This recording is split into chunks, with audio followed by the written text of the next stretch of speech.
I call to order and welcome you to the Middletown, Ohio regular City Council meeting for Tuesday, June 4th, 2024.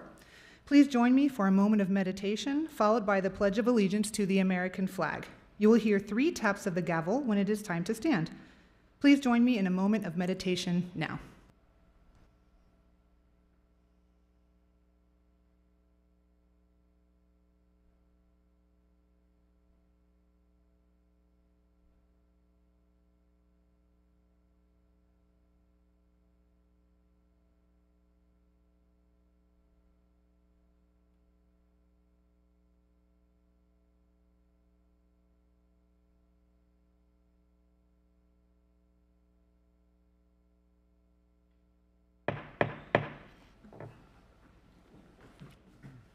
I pledge allegiance to the flag of the United States of America and to the republic for which it stands, one nation, under God, indivisible, with liberty and justice for all.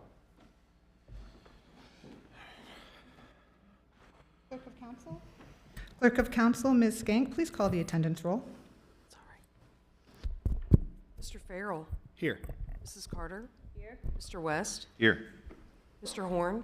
Here. Mayor Slamka. Here. The next order of business is citizen comments. Do we have any cards tonight? No citizen comments this evening. The next item on the agenda is council comments. We will begin to my left with Councilmember Farrell, followed by Councilmember Carter, and then to my right with Councilmember West, and then Councilmember Horn. I will speak last. Mr. Farrell? I have no comments tonight, Mayor. Thanks. Thank you. Mrs. Carter? We get the report from the home improvement program. Okay, thank you. Mr. West? Not much.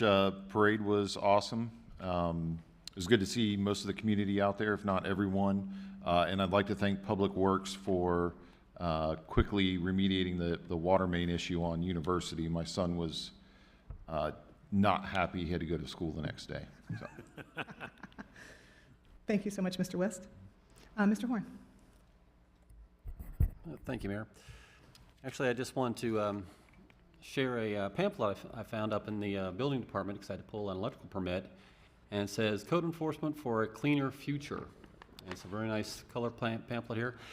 And when I was looking at it, as I was getting my permit processed, this is the time of year where it's warmer outside, people are outside, and people want to take pride in their properties. And all the city's really asking is just doing that, of just, you know, keeping the front part of your property clean, and keeping the grass below 6 inches. And something I don't think people don't understand or not informed with is there are some items that Rumpke will take, and I can abide to this. I had an older couch that I had nothing that I wanted to do with. Amazingly, I called them up and they said, if you wrap it in plastic, they'll take it.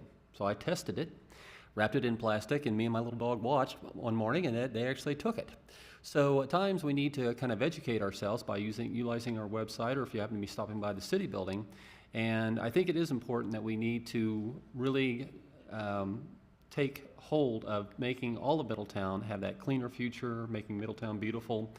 And I'm looking at all these ordinances. There's nothing here that says 2023 or 2024, so this is not new. This is all stuff that we should be doing, and most of us do.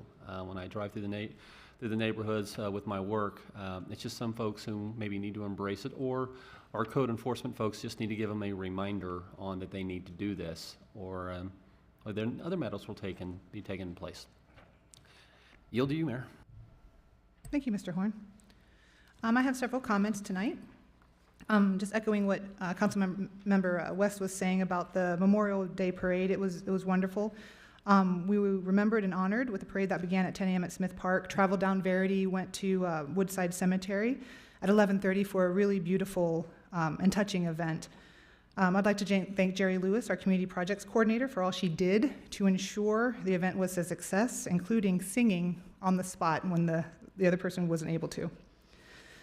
Tuesday, May 28th, our City Manager Paul Lawley called a town hall on the recent violence in Middletown. It was very well attended. Several members of the community spoke and have also written in. It was an evening to hear our community members' thoughts and ideas. If you have more to say about what you would like to see in Middletown or ideas you have that you think might make a difference, please email our Clerk of Council, Amy Skank, at Amy S, as in Sam, at cityofmiddletown.org. The city manager will also now be having quarterly town halls. The next town hall will be Tuesday, September 24th at 5:30 p.m. in these chambers. Saturday, June 1st, was a night honoring Al Milton at Tried Stone Baptist Church located at 621 Lafayette Avenue. Councilmember Carter and I were in attendance, and the evening was very special, honoring a man who has meant so much to the community. A reminder that Midpoint Library's summer reading program began this past Saturday, June 1st. You can start anytime, and it continues until Wednesday, July 31st. Fun for all ages. You can get more information by visiting the website midpointlibrary.org. We are also excited to welcome back our Middletown Farmers Market for the summer, 2 Sundays each month, from 10 a.m. to 2 p.m. in historical downtown Middletown at the bus depot. It's a wonderful event. Highly recommend everybody go out. And the next one is Sunday, June 16th. And for more information and to confirm dates, please do email Jerry Lewis at JERIL, as in Larry, at cityofmiddletown.org. This Friday, June 7th, from 10 a.m. to 4 p.m., is our Butler County Youth Summit hosted by Envision Partnerships. The theme this year is Pursue You. And the purpose of this year's summit is to help young people in our area identify a career path. Last year, the event was held at Miami University in Hamilton. This year, the event will be held at Miami University in Middletown in Johnston Hall. And CBI, our Community Building Institute, is helping with transportation to ensure all of our Middletown youth are able to attend. The event is free, though registration is required. At this point, registration has surpassed capacity, but the waiting list is open on a first-come, first-served basis. There's also going to be a career fair from 12 to 1 p.m., and the hosts are welcoming any and all businesses, organizations, individuals in the community to set up tables for opportunities for teens in various career fields. So whether you're looking for volunteers or interns or just giving young people all the opportunities, whether now or in the future. For more information about the event, to be put on the waiting list, or to sign up for participation in the career fair, please contact Belon Hill with Envision Partnerships at bhill, that's B as in boy, Hill, at envisionpartnerships.com. Also this Friday, June 7th, at the First United Methodist Church, located at 120 South Broad Street in downtown Middletown, they are hosting their first Friday concert series from 12 p.m. to 1 p.m., and backed by popular demand is the bluegrass group My Brother's Keeper, who hail from Indiana. For more information, please visit First United's website, www.myfumc.net. Our next Middletown Family Movie Night is this Friday, June 7th, in our beautiful Douglas Park. The movie is Disney's live-action The Little Mermaid. There's a character meet and greet from 7 to 9 p.m. with a sing-along and story time with Ariel. The movie begins at 9. Free snacks during the movie will be provided by New Era Baptist Church, and food truck for cost will be What the Dilla. For more information, please email Jerry Lewis at jerryl@cityofmiddletown.org. Middletown will celebrate Juneteenth this coming Saturday, June 8th, from 12 p.m. to 8 p.m. The parade starts in the parking lot of our Middletown bus depot across from the library and ends at Douglas Park, where there'll be vendors, food trucks, a basketball competition, bounce house, dance team, a comedian, and fireworks that evening. If you or your organization are interested in being in the parade, or just for more information, please email Ms. Raven Jones at ravenjones94@gmail.com, and that's Raven, R-A-V as in Victor, Y-N as in Nancy. To continue the celebration of Juneteenth, on Sunday, June 9th, is Soulful Sunday, beginning after church at 2 p.m. and continuing until 6 p.m. in beautiful downtown Middletown at Governor Square. There'll be a youth choir, area churches involved, competitions for the children, and Ms. Jade's Soul Food will be open and cooking downtown. Solid Rock Church will supply free snow cones, and free meals will be provided by the Dream Center.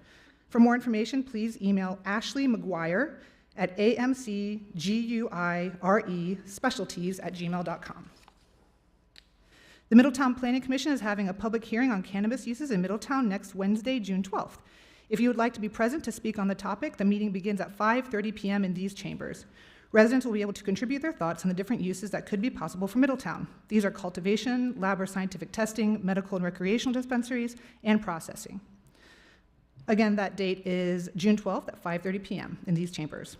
Also on Wednesday, June 12th from 6 to 8 p.m., the MAC, or the Middletown Art Center in downtown Middletown, is offering a class in framed moss art. You can transform your home using a variety of moss types, processed ferns, and natural materials to create a stunning moss masterpiece. Best of all, moss walls require zero maintenance. For pricing and more information, please visit downtownmiddletown.org. Or you can call the MAC at 513-424-2417. There are many ways to get involved with your community and give back. We definitely recommend those. Just find something you like to do and regularly do it. Last, as a reminder, the City of Middletown accepts applications for our boards and commissions throughout the year. So if there is something that you have an interest in or you wish to give back to your city in this way, please do submit your application, and you can find out more at cityofmiddletown.org. That is all for me tonight, and this concludes council comments. The next item on the agenda is the city manager's report. City Manager, Mr. Lally, you have the floor. Thank you, Mayor Slamka. Good evening, City Council. Got three things under City Manager's report this evening. The first, I would like to welcome Miami Regionals here this evening to talk about the Miami Rising program. And I would like to introduce Jennifer Carter and her team at the Miami Regionals for an updated presentation on the proposed Middletown Rising program to City Council. After presenting last October, staff members of the city, Miami Regionals, and the Middletown Community Foundation have met to discuss the logistics and finer details of the program.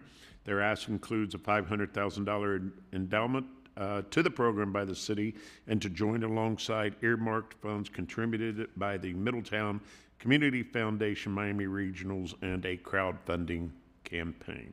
So I'd like to invite Jennifer and her team, Dr. Andy? Yeah, there's a PowerPoint, right? Yes. Well, good evening, everyone. I appreciate the opportunity to connect with you all, and many individuals have had opportunity to meet one-on-one and in groups to talk about the Middletown Rising Scholarship. With me, I have Sammy Broyles, who will be speaking, as well as Amanda Means, as well as Jennifer Clark and Yvette Kelly Fields. We're so excited about this opportunity because, as you all know, our core function at Miami University Regionals is increasing access to higher education, increasing opportunity, and making sure that the residents of Middletown have more opportunities going forward. You know, one of the things that is not a shock to you all in this room is that we have challenges when we talk about our college going rate here in our community. And so we see scholarships like this as an opportunity to really increase those numbers. Because one thing we know is, as we get more students in college, we're gonna have more students earning more money, paying more taxes, but ultimately investing heavily in their community. And so that is data that is not Andy's opinion, but that is a fact. And so we're excited about it today. We're excited to talk about the scholarship. I'll bring my team up to talk more in detail, and then I'll come back at around the end to answer any particular questions you all have. Thank you very much, Andy. I'm going to go ahead and make sure I got, there you are. I'll go ahead and move right past that one since Andy went ahead and set the stage for us. Again, my name is Amanda Means. I'm the Regional Director for Enrollment Management for the Miami University Regional Campuses, and it's my pleasure to be back and talk a little bit more about what we had in mind for the Miami Middletown Rising Scholarship. What we're going to do is share a little bit about what the scholarship might look like, talk about some of the students that it might impact and how it might impact the community. First, the slide that we have up is just a summary of what is this scholarship program about. What will it do? It would provide free 2- and 4-year degrees for students in Middletown to attend Miami University Regionals. Our Miami University Regional Campus and our partners will cover any costs for the students after any Pell Grants, other scholarships will round out so the students will have no tuition and fees that they'll need to pay out of pocket for 4 years or 8 semesters.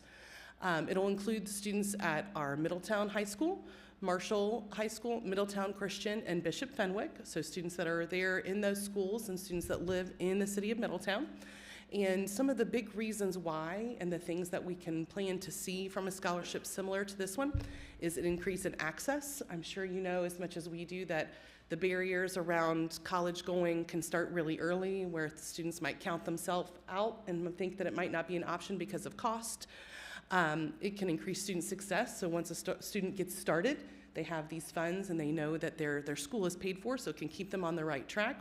Improve those college going rates, so students that might have not been likely to enroll before are seeing a new chance to do that. Degree attainment, whenever we know that your 8 semesters are paid for when you're attending, it can really help keep you on track so that you can get to your ultimate goal of a Miami University Regionals degree. And of course, it can impact economic development in the community, right? It can help raise families and students up in the area. This is just another slide that goes into just a little bit more detail about how it can impact students and what they might be able to see if they're going to be a recipient for this scholarship. It does help remove some of those financial barriers. It can reduce and eliminate student loan debt. So we're paying for the tuition and for their fees. So anything that they might want to do to help with books, they are welcome to do that, but they wouldn't need to pay a bill to Miami University. It can help reduce their time to degree. We'll want them to be here full time. It'll help pay for that, so they might not have to take a full-time job. Maybe they can do part-time. Can help keep them on track with their studies. It can increase those retention rates and graduation rates that I mentioned. And programs like these tend to help degree attainment in students that are usually from low socioeconomic statuses, and it can really help students of color, which are typically students that might see some of the barriers that we mentioned so far. I'll turn things over to Sammy. Greetings, Council and Mayor and Paul. Thank you for letting us get this time. And what I want to do is just make sure we understand the synergy, how this all lines up. As you can see on your screens, right here is that between the Middletown Community Foundation, the City of Middletown, Middletown City Schools, and Miami Regional Center, all of our missions and visions really strategically align. If you think about this program and everything that my colleague Amanda just said about what it's going to do for the community, what it's going to do for the students, and you can look at the mission. I love that how it all has synergy if you look across there and the power of what the statement has in this slide right here. And particularly, we do know majority of these students will come from Middletown City School District. That's why we put them there on there too as well, even though they can live in the city and go to different propers.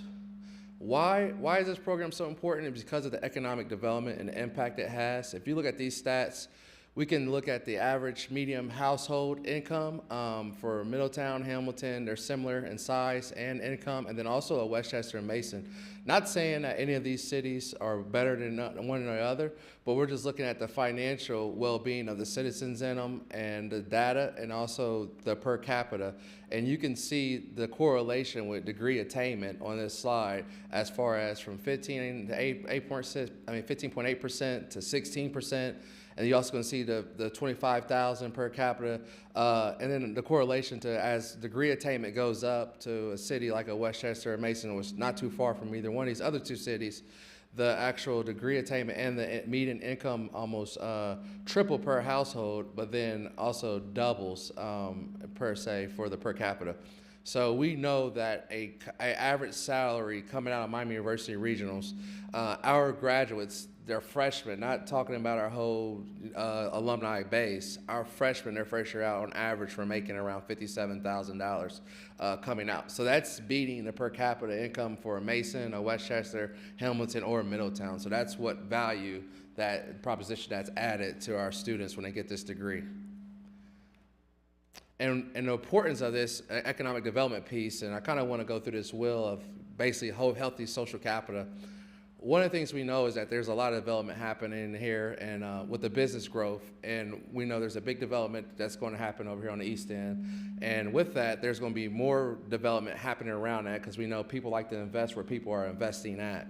And one thing we want is our people, our citizens here in Middletown to be prepared for those jobs, not just at entry level, but also at that mid-manager and higher level. And a lot of times there will be some technical degrees or some certifications you can get to get your foot in the door. But a lot of those barriers as far as moving up through the company and is going to be bachelor degrees. So with the workforce talent development, we don't want businesses to come here, as we know that with the big development of the ice rink and those things happening over there, it's going to attract more business. I can see even with the mall, and I don't know what Paul and his team has all in store, but I know they have some great ideas and probably some healthy prospects coming in.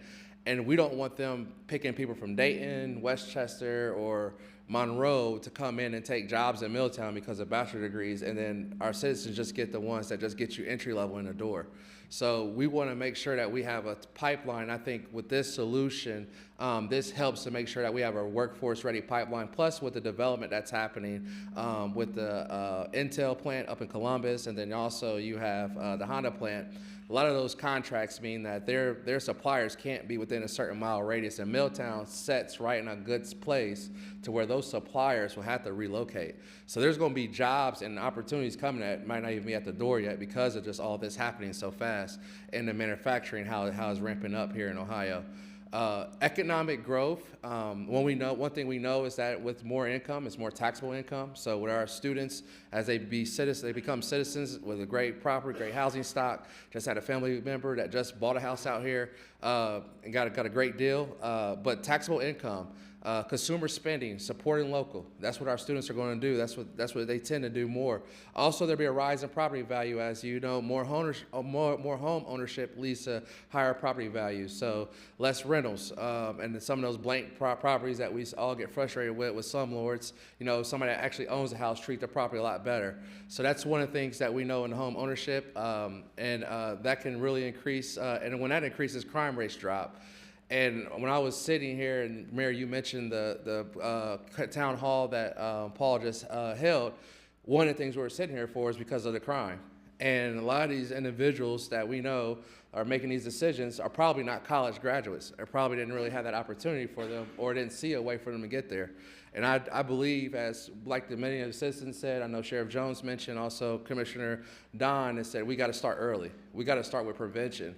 Because ounce of prevention is more than a pound of cure, as someone once told me. So by setting up things like this isn't a silver bullet. I'm not going to claim that right here at all. But this is something that sets the stage, working with Adopt a Class, like we're doing that right now in the classrooms in the high school and then in the elementaries, and creating those pathways for students to be able to see themselves from K to post-graduation through college and to a career, and creating those pathways. Also, just the health of lifespans. You know, kindergarten readiness was something huge.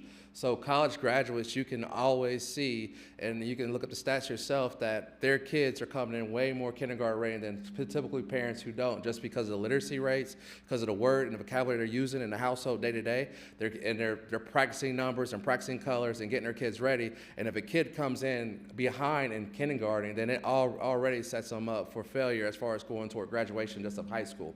So this is something that not only affects just the college going rate here, but also high school graduation rates as well. And then lifespans and job qualities, because as one of my friends, I always joke with him about it, he has a great job over at Cliffs right now, and he's working a crane, but it was really great money until he's like, all right, I've been in this job for 2-3 years, now my back's starting to hurt and those things. So he's looking for a way, how can he upskill himself? He's talking about going back to college and getting his degree so he can be in a position to move up through Cliffs to those higher management roles where he's not going to be in a crane for the next 40 years of his life and not be able to walk or enjoy life later on. So these are things that we've got to think about as we're thinking about quality. And I did mention that. Another thing at this point right here I think is really important for the city to think about too as well. It's not just the average salaries, that 90% of the graduates stay right here in Ohio in the region and contribute to it. But every dollar invested, it actually exponentially multiplies within the community. For every dollar invested in a student, it's $4 that's been reinvested back into the community.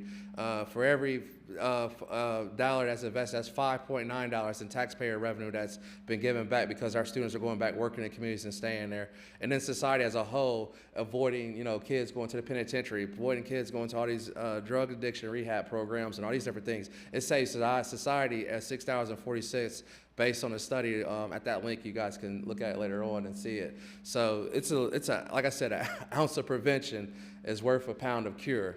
And then I'll let Amanda go into some more requirements. Awesome. Thank you, Sammy. Whenever Sammy was just talking about starting early, it makes me think about giving students something to strive for. My husband's a high school teacher, so sometimes students can use motivation. So that does make me want to share the requirements. And students as early as junior high, as soon as they get into 9th grade, can look at some of these requirements. And if a program like this is in place, they can know that's, hey, when I graduate, this is something I can count on if I go to Miami University Regionals. So we did put some proposed requirements together. Unfortunately, we don't have funds to help every single student coming to Miami University Regionals, so this is what we proposed to help with the eligibility and selection of students to receive this scholarship. We would have them be Middletown residents. That's based on our City of Middletown map that the city manager has shared with us. They would have to be attending Middletown High School, Marshall High School, Middletown Christian, or Bishop Fenwick, which I mentioned earlier, and attend those schools or a combination of those schools in 9th through 12th grade. So invested here in the community and in high school and in their 9th through 12th grade years. We would want them to have a 2.5 cumulative high school GPA. A 2.5 is something that we think is a good benchmark for students to strive for to stay on track for graduation in high school, and then also to stay on track whenever they get to Miami to be successful and graduate, so 2.5. But it doesn't count any students out that might not have been focused just on their education when they were in high school, and now they're ready for college, and they know that that's what their future holds. We would have them be full-time degree-seeking students, which for us means taking 12 credit hours or more, which is about four classes. And then when they get to Miami to maintain that, we would have them maintain a 2.0 GPA. So that way, if it dips a little bit from high school, that's okay, but a 2.0 keeps them eligible for different types of aid and also on track for graduation later on. One of the big requirements is Pell eligibility. We do have a financial need component in the eligibility requirements. So this scholarship would be for students that have financial need, and the way that we would determine that is after a student completes the FAFSA and if they're Pell eligible. So we'd be using the federal requirements for Pell to determine their financial need. We have some recommendations, not requirements. When the students are with us at Miami University, we'd have them enroll in our TRIO programs. And TRIO is a group of services to help students that might be at risk for stopping out, with tutoring services to help them be engaged with the university, something that we kind of call college knowledge or college know-how, to know how to go through the system and how to work through things and to how to be a good college student. And then we'd also highly recommend that they take and complete at least one Miami CCP, which is our College Credit Plus course, so that way they can get one class under their belt while they're in high school. They can be eligible for a Miami University College Credit Plus scholarship, and they kind of know what to expect from a college course when they're already in high school. A few additional program details that we would like to share would be students starting in the fall. So we would start the program in the fall, so then they would have eight semesters, 4 years from when they started. Again, it would include their tuition and their fees, so the cost of their classes and the fees associated with their classes. Again, we would require them to be there full-time, so that way they're on track for graduation, on track to complete their courses, and are going to be able to maintain that eligibility that we want them to have to get Pell Grants and to get all the help that they can get to help us pay for it. And then we would apply any grants and university scholarships first. So this would be a last dollar scholarship. If they come to Miami University with a certain GPA and participated in ECA, Early College Academy, or College Credit Plus, we already award some scholarships for that. So Miami University Regionals would apply those first. If they might qualify for an additional scholarship, maybe from a Kiwanis group or another alumni association or something related to their parents and what their parents do, we would apply all of those and any Pell Grants, and then our contributions from the Miami Rising Scholarship would go on the end of that for them. It would be awarded for fall and for spring, and again, the limit would be those 8 semesters or 4 years. We also just shared quickly the map that we have, so students would have to live within the city limits. And then we went ahead and looked at some past trends at those 4 schools that I mentioned to try and get a good idea of what our first cohort might look like, that first group of recipients for the scholarship, what they would be and who they would look like. We're estimating about 15 students coming from Middletown High School, and then 2 each from Marshall High School, Bishop Fenwick, and Middletown Christian. Sometimes those student groups are smaller from those smaller schools, but this is based on about a 3-year trend of students that have been attending. Now, not every student that would qualify for the scholarship would have the same level of Pell eligibility. Some students might be full Pell, so based on their income for their family and their providers, they might get a lot more money than some others. Some of those students might not require as much funds, but students that have any level of Pell eligibility would qualify, and that works out to be on average, when we're looking at those students, we'd be helping about half of what they would need covered after the Pell Grants and some other scholarships. And then we use some information from previous trends of those merit scholarships and CCP scholarships, just to kind of see exactly what our need would be to help fund a scholarship program like this. A few other things that we like to include too, and that we've also been able to include based on feedback from people that we've talked to about this type of scholarship, and that would be engagement. So we would want to engage this group in a special way, these cohorts, where we can track their data and see how they're doing. We can check in with them and make sure that they're being successful.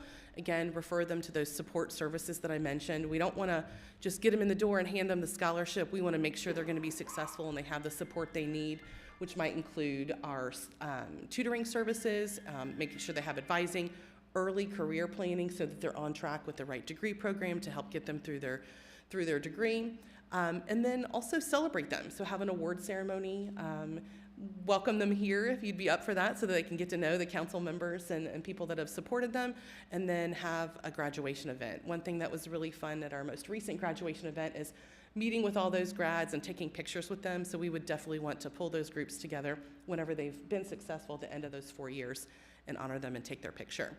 Another thing that's really important, again, is the success or the retention for that group.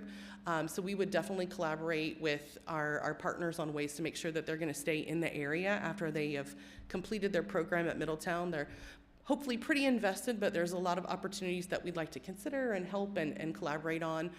See if there's ways we can help them find housing. Career planning is a really big thing. Students tend to be more successful when they know what career path they're on, but we could have special career events where we have just Middletown employers come in and visit with our students. Job fairs and different things like that, and then consider if there are other incentives or things that we can work with our partners to make sure that the students are incentivized to stay after they do get their Miami University regionals degree. All right, this brings us back to the ask that we have whenever we're considering the funds, and this helps us show what Miami is already contributing, what the groups of students might cost for us to be able to pay those last dollars to cover their tuition and fees, and then also what the impact of that endowment of $500,000 would be. And we're estimating it would include the help of at least 6 to 7 students, depending on what their financial need might be. So this table kind of helps us illustrate how far that money would go for us. And when you're reading this chart, I know it does have a lot going on there, but in our first couple of years, we would be getting geared up to a full program. We might just have, of course, we'd have the one group starting first, and then group 1 and group 2 continuing on. And then if you look at the 27, 28, that's what we would estimate the program would need on a continual basis when we have all 4 cohorts going on. Again, we would be applying any Miami University scholarships first to make sure that those are applied CCP. And then we have some funds that we've also earmarked with some of our partners. So far, I'm not sure, Sammy, if there's anything you want to add? No, I would just, you covered a lot, but I would just really just like to highlight that this would be a gift and a seed that will keep on giving. It won't be something that, I know how much it costs for roads. I know Paul wish he had a lot more money to fix a lot more roads, and he can only do maybe, 50 streets a year, and somebody's not getting their roads done, they're upset. But with this gift right here, 10 years from now, them people still gonna be upset because they're gonna have to fix their roads again. But this is something that's investing in people. And this is investing in people not just now, but 10, 20, when we're all dead and going 100 years from now. And with that 20,000 will still continually to go. And with that $500,000 seed, 10 years from now is 200,000. 20 years from now, that's 400,000. But then if you think about 100 years, now that's a $2 million that 500,000 really continues to pay and continues to grow forward. So this is something that, I really think that we should, just highly consider that it's an investment into the future and the long-term stability of the community and the growth and the multiplier effect of those students too those as well. Yeah, absolutely. And this was another thing as we've been talking about programs like these, getting some of the feedback, and we want to make sure that there's a great communication plan. We want to announce the program and celebrate it whenever we have that, have a ceremonial signing. Of course, Miami University would be doing press releases, social media posts, magazine articles, all kinds of ways to get the word out to the community, and then of course to the students to let them know that this is an option for them. And I think that's one of the best parts about making sure we have a great communication plan and share those with you as we're communicating the program out so that students know that it's an option. I think that sometimes students forget that the price might keep them away, but just knowing that there's a free tuition program can get them going, start that application, and not falter when they're working on their FAFSA. And then I know I mentioned, but a special recognition event for the students where they could come to council. We can invite you to award ceremonies and graduation events and things like that. So we would definitely want the cohort to be really engaged with the city. And this is one that, I just like to reiterate that this is investing in this Middletown Rising. Miami Middletown Rising is a gift that's going to really continue to keep giving. This is investing in skilled and a tax-paying workforce. This is also something that's going to benefit Middletown now and in the future. And Middletown Community Foundation has made verbal commitments and written commitments to help support this program too as well. And I think with all of us working together, we can make this come into fruition. It's one of those things where, as a village, we can kind of help everybody grow. So I'll turn this over to Dean Andy now for questions, but thank you guys for your time and consideration and letting us come present again. Thank you. Well, I want to thank Sammy and Amanda for a great job and really open it up right now for questions from anyone who might want additional clarity on the program. I have a couple questions. Okay. And so on the, is it still, and I've been out of school for quite some time, but is it still 4.0 is A, 3 is B, 2 is C, and 1 is D? On a general baseline basis, GPA okay. scale, yes. So for the high school student, he has to be at a 2.5, or he or she has to be at a 2.5. Is that person prepared for college to be able to do the reading and all the assignments, all the general studies that they have to go through for the first 2 years, and then also their major and minor? Yes, I'll say that emphatically. And the reason we set the 2.5 GPA is because what we've been able to look at the success of the students who come in with that 2.5 GPA. And many of those students are able to matriculate and be successful. Your question brings me to another great point that we just had. So 2 weeks ago, we had our graduation at Oxford. And we graduated our first cohort of our ECA program. And so our ECA program was our Early College Academy. We had students from Middletown and Hamilton in the program. We actually graduated our first cohort of Middletown, 9 students graduated. If you look at those students' GPA when they were coming out of high school as 10th graders, meaning they didn't even graduate, some were at the 2.5 range. Their average GPA at graduation from college was a 3.19. Okay. So when you ask that 2.5 question, it's always interesting because people see that. What we like, and one of the things Sammy talked about, is the fact that the supports that are put in place to support those students. Right. We can't account for what students learned before, but we do have supports in place to support them along their way. That's my concern because I went to Middletown High School. It's weird that you had my GPA written down here. And in all seriousness, I mean, I went to trade school, but I struggled as a young adult before I decided to apply myself and had good instructors, and then also went further and actually got to go to Purdue University. So it's not impossible. It's just, and I'm not saying this could be a baseline. It's this is where you need to be. You can be a 3.5. That'd be great. I just don't want someone to struggle to go in this. And then the second question is the 2.5, and I'm sure you've done your research on the college portion of this. So, and this is just my thought. Okay, they go through this, and let's just say this is what they land at. Mm-hmm. My concern is if you're at a 2.0, you're at average. Mm-hmm. Is that person going to be successful if there's one job and they're vying against 10 other people? So that's an interesting question. So I think there's a couple of different ways to look at it. When you think about our workforce challenges across the region, I'll be honest, by and large, employers aren't coming in saying, show me your GPA to see if you can hire. What they're really looking at is, do you have the degree? Can you do the skills? Are you trainable? And can we get you up to the level to be successful? And so I'll give you a perfect example. Intel's coming up to Columbus, and we know that's a big thing for right here in Ohio. Right. Intel has no GPA requirement. What they're looking for is they're looking for individuals who have that associate's or bachelor's degree in engineering technology, and they want to train them going forward. And so I wouldn't say a 2.0 or a GPA is going to be indicative of someone's ability, but one thing we do want to do is we want to make sure they can get the degree, meet those requirements that we have to graduate, and these are university-wide requirements. The other reason about that 2.0 is you have to have that to, in fact, graduate. And then moving forward, we've seen students who can be successful in a number of range areas. Yeah, and as an employer myself, I would not ask that question because it's almost like, then you are doing, you can have someone who was really good at school, but can't do the job because maybe they were just great test takers. I'm sorry, that's not my point. My point is, if someone decides to go to that level and you have someone who applied themselves a little bit more, I want these people to be successful and not think that, okay, well, I can graduate with a 2.0 and everything's going to be fine. I'm going to get that job. When if they were tutored a little bit more and they applied themselves, because once you're out there, once you guys are done training them, it's over. It's time to, it's real world time.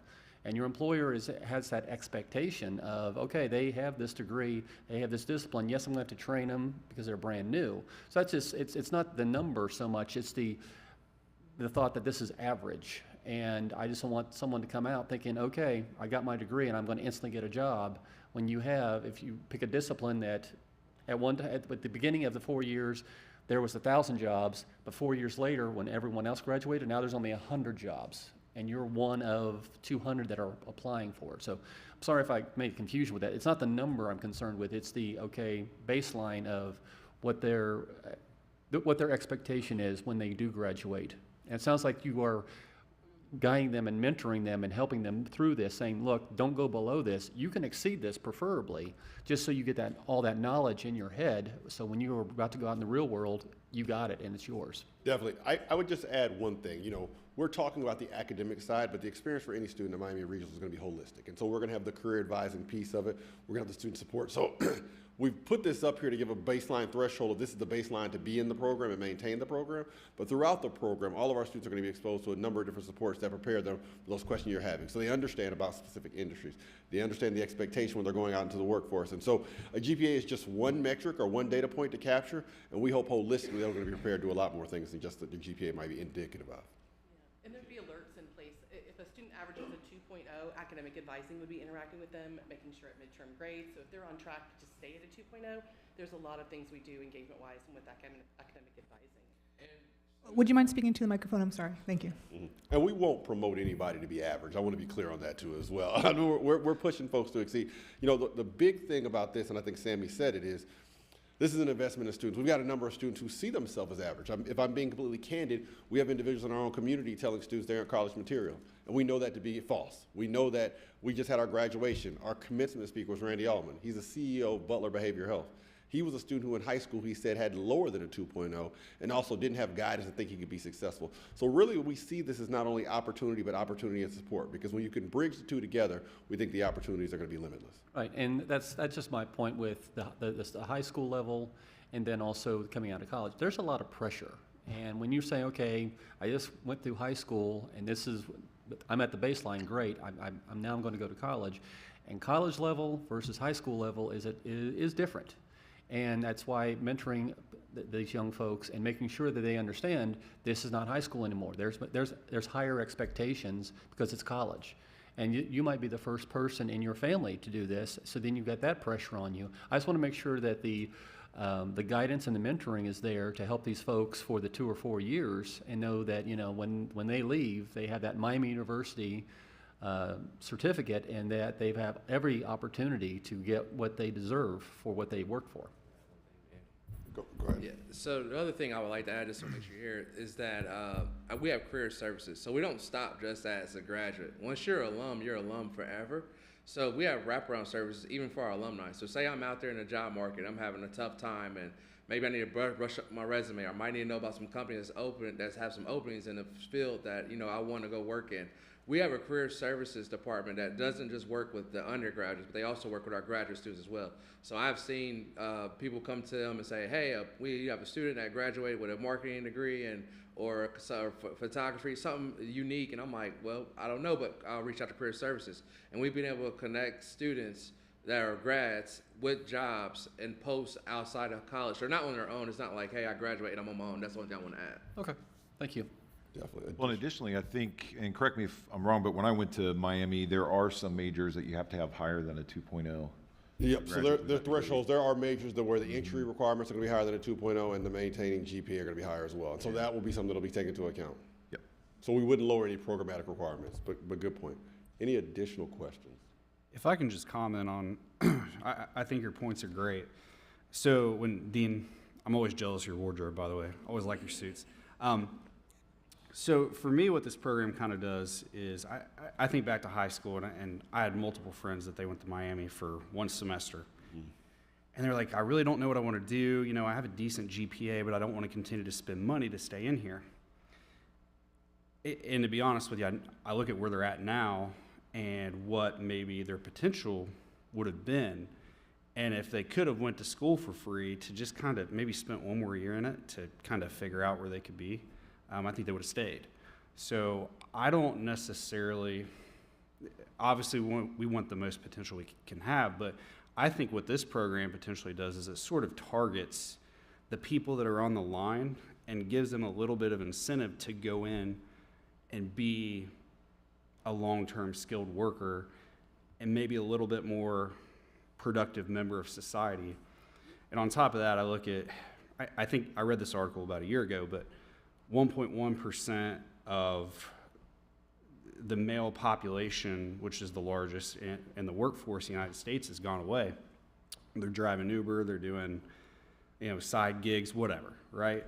So how can you encourage, obviously we want to encourage women too, right? But just, I'm talking about the largest base of taxable income.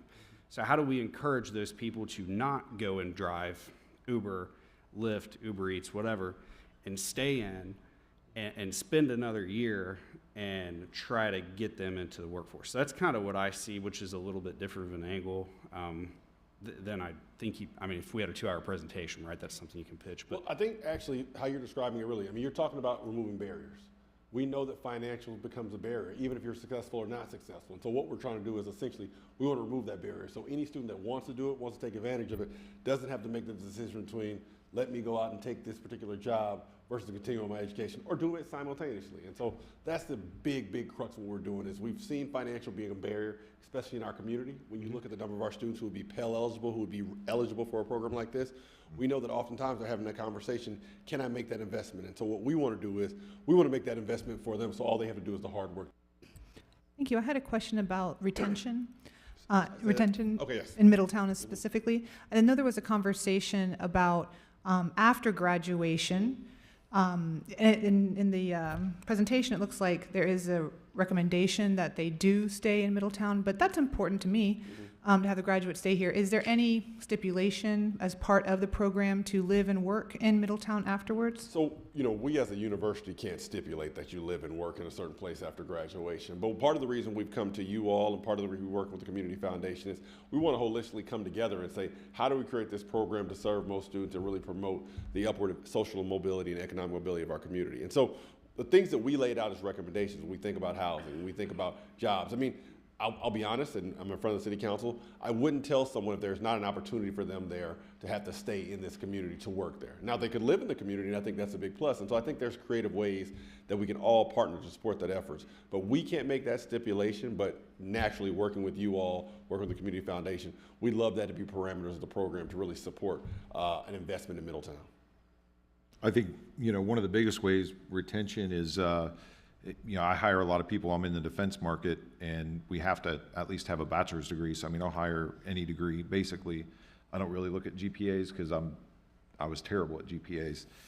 D for degree was my motto, even at Miami. But I look at what they did while they were in school, so internships. And so if we get an intern in that's, rock star, we basically keep their internship throughout, the rest of their college experience and then bring them in. So I think this is just a piece to it. I think if there's, a lot of the partners that are listed, if you have an internship program where maybe some of these students kind of get some additional resources like, hey, you can intern here in town. You don't have to go here or have to go there or work a dead-end job or sit on your parents' couch all summer. That's the biggest way where they can start making money, having school for free, and then when they come out, 9 times out of 10, there's that job opportunity right here. So, Thank you. That's a very good point. And we see it here as well, even in the city building. So that's excellent. Thank you. Are there any other questions for the dean or anybody else? All right. Well, thank you so much. Thank you all. Okay, thank you. I'll be having some discussion with Jacob Schulte and myself with City Council over the next few days and more than likely, based on that, bring some type of request legislatively to council. I do want to say, Jennifer, I apologize. I think I introduced you as Jennifer Carter because I was looking at our council member, Jennifer Carter, and I should have said Jennifer Clark. So I apologize. That's happened too. So thank you guys very much, and we'll be in touch. Council, next under City Manager's Report, I'd like to discuss the Community and Economic Development Department mergers. So if we could go to the first slide under that, please. For the past year, I've been observing and evaluating the way our Economic Development Department and our Development Services Department operates and serves the citizens and the businesses of Middletown. Economic development is pretty self-explanatory in its title. For those who are unsure what development services is, that is our planning, zoning, building inspection, code enforcement, and nuisance abatement department. With that said, after much assessment, we've determined that it would be in the best interest of the city to streamline our performances to both residents and businesses and merge these two departments together. The new department will be called the Community and Economic Development Department and will be led by a director and an assistant director.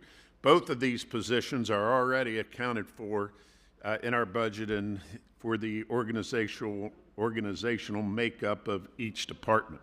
However, the merger will result in the creation of some new positions that will prove beneficial to accomplish what this merger intentions are. One of our top priorities is code enforcement. As the appearance of the city is what attracts people to and from our city, the new positions will include a code enforcement manager, a grant writer, a process server, a tax auditor, an additional economic development program manager, and an additional city planner. Next slide, please. The goals with this restructuring are simply, we are trying to streamline services for citizens and businesses to make it easier to do business with the city by creating a one-stop shop and being even more business-friendly. Currently, these two departments are located on different floors. And a lot of times, citizens who come in to do business have to do business with both. And a lot of times, there's a lot of confusion as to where they go for their particular needs. They may go to the third floor for permits and whatnot, and then are told, well, you have to go down to economic development for this, and then they go downstairs to the second floor for that, and then do some stuff up there, and then say, well, now you got to go back upstairs. The intention of this is we are going to merge both of these departments together on the same floor, the third floor, in the same area, so we make it more business-friendly and user-friendly for our citizens and businesses. Also, additionally, we will focus on creating a city infill housing program to address our housing needs better. We will create an efficient vacant property registration program for commercial and residential use. We will collaborate to review plans and projects for the best outcome of the city. Once again, the correlation of planning, zoning, working together with economic development is key. Importantly, we will increase focus on code enforcement with a full-time direct oversight.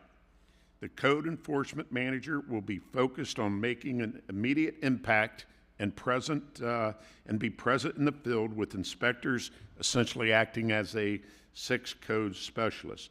The intent here is we're going to have detailed oversight on cleaning the city of Middletown up. We will also be able to effectively manage the CDBG and home programs and implement beneficial community projects that best use the city's allocated funding. Additionally, we will work on increased focus for business recruitment, retention, and expansion efforts. Next slide, please. Yes. Can I ask 2 questions on that last Yes. slide? Can you get back on the slide? Sorry. Nope, wrong way. What is 6th code specialist under number 6? So we currently have 5 code specialists. Okay. So that code enforcement manager can also go out in the field and assist with doing code enforcement. So essentially giving us a 6th code enforcement specialist.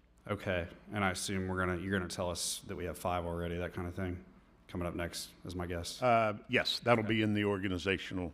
All right, and can you get council a list? So I know we had a vacant property list from what, a year or 2 ago that we did about city-owned property. Okay, yes. So I know we got that right. We never, for better or for worse, never did anything with it. But could you get us like a list of how much we've spent like maintaining those properties over the last couple of years? I would imagine it's possible. Is it? Okay. Yes, we Or a can. rough, I assume it's all contracts we've given lawn Yes, service people, yes. so it should be, okay. Yes, we will get that for you. Cool. All right, thank you. Okay. Next slide, please. So here in the organizational chart of the new Community and Economic Development Department at the top, you see that it will be supervised by a director and an assistant director. Tonight in the consent agenda, Lisha Moreland will be, is nominated as the Economic Development Director. Once she is nominated as the Economic Development Director and we move forward with the legislation on creating the new positions, Alicia will be appointed and her position will be moved over to the Director of Community and Economic Development Department. Additionally, we will then post for the Assistant Director position, who will have some knowledge in economic development, but this position will primarily focus on having a very strong background in planning, zoning, code enforcement, nuisance abatement, and building inspection. As you look down to the various silos here on the far left, you'll see that is our boards and commissions. And those pretty much are the boards and commissions that are, operate out of mostly out of planning, zoning, or development services. We then have our building inspection and permitting section, headed up pretty much essentially by the same individuals who are there now. Larry Tuttle, our chief building inspector, and then his field inspectors. Then we have economic development department. We have one program manager right now who you know as Jacob Schulte. The plan will be to add an additional program manager so we can focus more on business recruitment and business retention and expansion. We propose to put a grant writer under this area, and then they currently have interns working. The next silo there is our planning and zoning, where we have a city planner currently, who is James Metz. The intention here is to add another city planner. James Metz essentially covers everybody who comes in and needs city planning information, zoning, and all that, either in both business and residential. We have one person who does that, and that's James, and he's got a pretty loaded plate. At one time, actually, I think you said the files show we had 12 city planners at one time. We've identified that as an area that we really do need to do a much better job because too much is falling through the cracks. Then the airport, which currently operates under economic development, will continue to operate under economic development. And then our final silo over there, you see you see code enforcement and nuisance abatement. The new position there is a code enforcement manager who will have specific responsibilities of cleaning this city up and enforcing the code and nuisance abatement. Currently, our Director of Development Services, Deborah Wells, will be moved into this role as the as the Code Enforcement Manager. Under her are two administrative assistants, they have two administrative assistants right now that deal with various aspects of nuisance abatement and code enforcement. And then there you see you have your 5 code specialists who the city has broken up into 5 districts that they each have their own district, and they patrol and go out and answer calls on code enforcement violations and complaints. Additionally, there you see we have the position of process server, who will be going out and helping us track down absentee landlords, owners, so that we can serve and use this position to help clean the city up and deal with vacant property, etc. Next slide, please.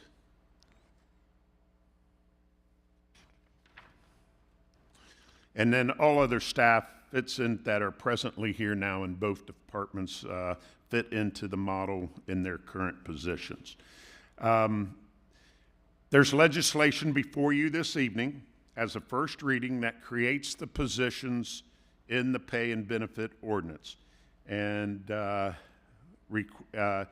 also is the 6th legislative item that will create or request a supplemental appropriation from the general fund for $184,199 for the rest of the year for these positions, and increases the income tax fund by $70,000. Another additional position we are creating is an income tax auditor. It's something that we felt for a while that we've needed to help us run down and collect monies we are missing. I've talked to a few city managers from other communities around us. They implemented additional positions in this area, and it's quite interesting the amount of monies that they were able to recover. And honestly, we feel very confident that the return on that investment may pay for this whole merger. The annual cost for these 5 new positions will be approximately $508,443. Once again, we are confident that the return on investment, both monetarily and improvement of the city, is a much greater benefit. If you'd go over the next slide, please, talking about the particular positions themselves. The new position, the Code Enforcement Manager, is responsible for overseeing the operations of the City of Middletown's Code Enforcement and Nuisance Abatement Division. This role falls under the supervision of the Community and Economic Development Director. The primary responsibilities include enforcing the city's municipal code, coordinating activities with other divisions, departments, and outside agencies, and supervising inspection work to enforce codes, ordinances, and regulatory requirements for the general public and business entities within the city of Middletown. The manager also reviews complaints and assists subordinates in developing recommendations to resolve code violations. This position supports and assists employees, the general public, and property owners as necessary. The Code Enforcement Manager is also expected to oversee, help, and train the code and specialists. Next slide, please. The grant writer, the City of Middletown's grant writer's main responsibility include identifying and developing fund sources to support current and future program activities. This involves leading the development, writing, and submission of grant proposals to federal, state, and private funding agencies, as well as managing federal funding as necessary. You also see that we actually titled this position Grant Writer and Special Projects Coordinator. So in addition, the grant writer will be responsible for preparing proposals and grant applications, researching and identifying public and private grant opportunities that align with the City of Middletown Department projects. The position also involves collecting, analyzing, and reporting data on the performance of program activities funded by federal, state, and private agencies. Next slide, please. The process server, under general supervision of the City of Middletown's Law Department, serves court documents and court orders for parties named, maintains accurate and complete records relative to time, place, manner of service, and locations parties to be served, requires the ability to walk and/or run and use stairs when no other access is available, must possess flexibility with scheduling, as this will be unusual hours of work, creativity, and locating people who don't want to be found, organizational and time management skills, determination, and the ability to work independently and problem solve. Previous law experience is preferred but not required. Next slide, please. And the income tax auditor, a new auditor position is being proposed at this time to help aid in lagging delinquent collections. It would work intimately with the new process server position to pursue those owed monies. This new position was planned for the proposed 2025 budget with the more immediate proposed addition of the process service. It was deemed prudent to propose the income tax division position at this time as well. Next slide, please. I think that's it. Before I get to that, one final point to make is that the departments are being merged under the premise that they are entwined in their service deliveries. This service delivery needs to be uniform and guided under the direction of a unified command of a director and an assistant director. The unified command structure of planning, zoning, building inspection, code enforcement, nuisance abatement, and economic development allows the staff to operate under the direct leadership that has set the standards of consistent, effective, and efficient delivery. If you have any questions, we'd be happy to entertain them now at this point. Just one question about if we look at the chart for the positions, is that a complete chart or? Yes. Okay. We had talked about this before. One of the things that we hear from residents often is calling into the city and not being able to reach someone or the right person when you need them. So the administrative assistant, I believe, is the title. Would that also be included and hired into? Well, it's up there. You see the administrative assistant in the director and the assistant director position.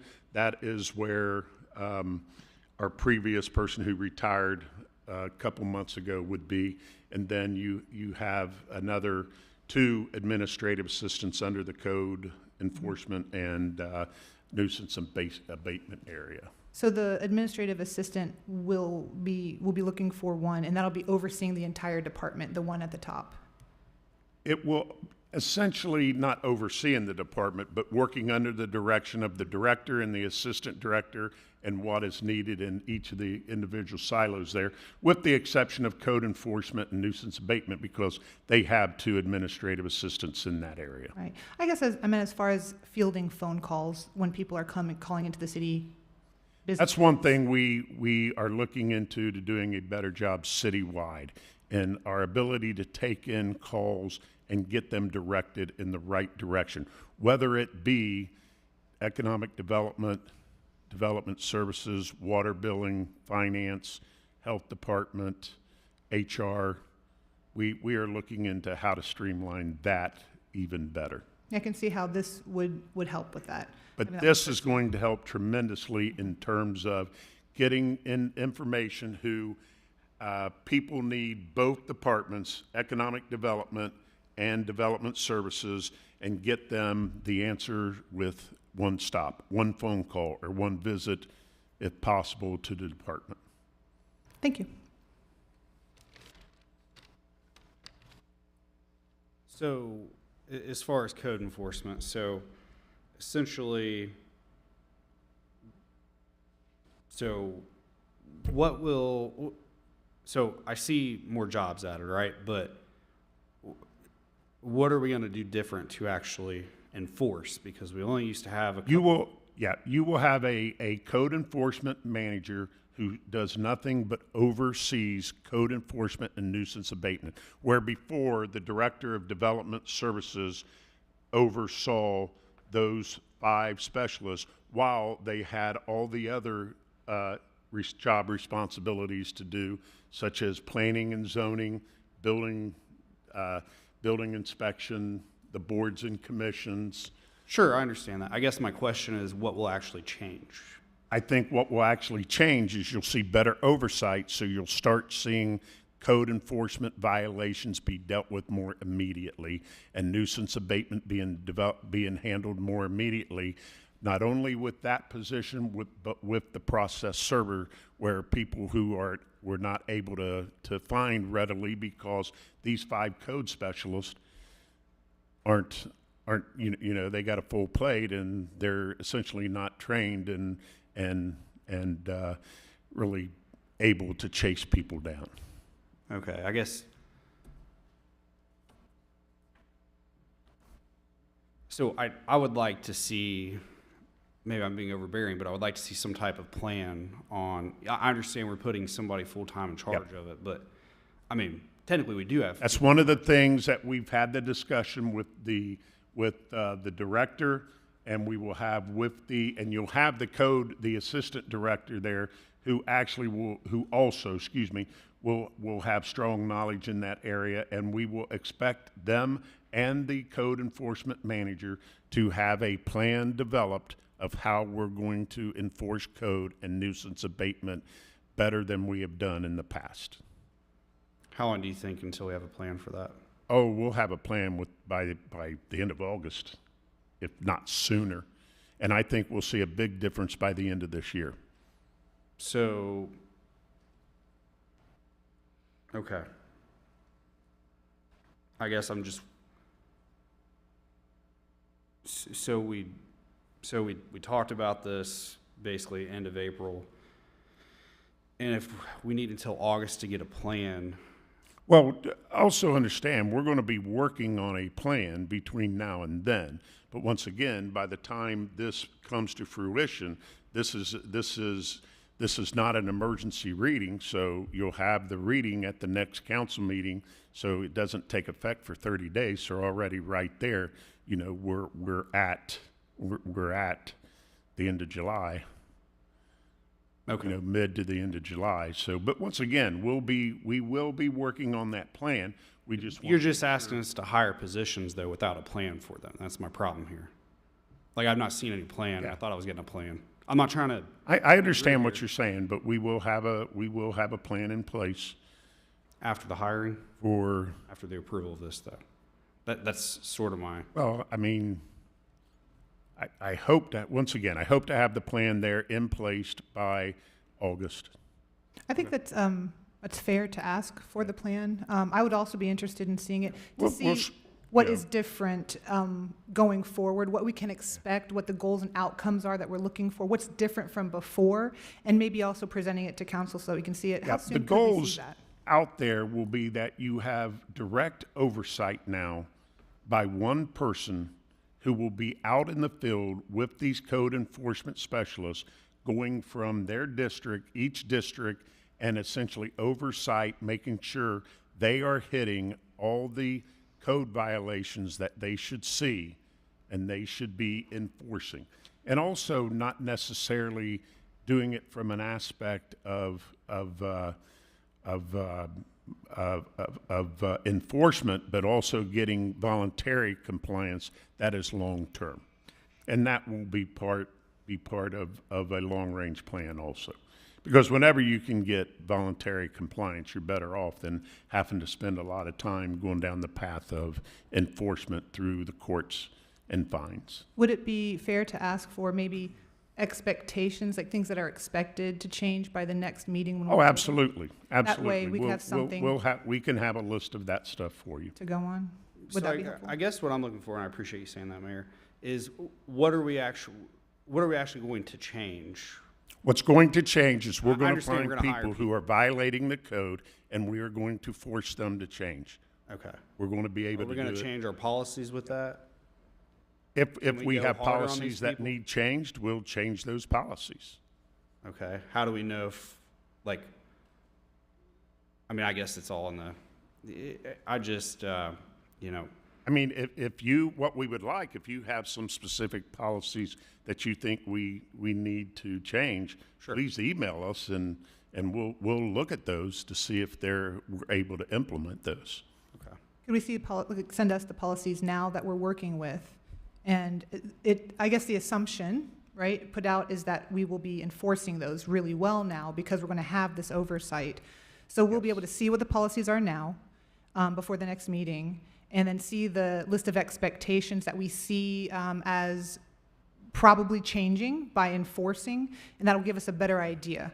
Yeah, because one thing I've gleaned from, over the, at least, over the last 6, 7 months is, okay, we've identified that we really haven't had the staff, the number of staff to implement Yeah, a lot of 100%. this and the oversight, and that's what we're doing here.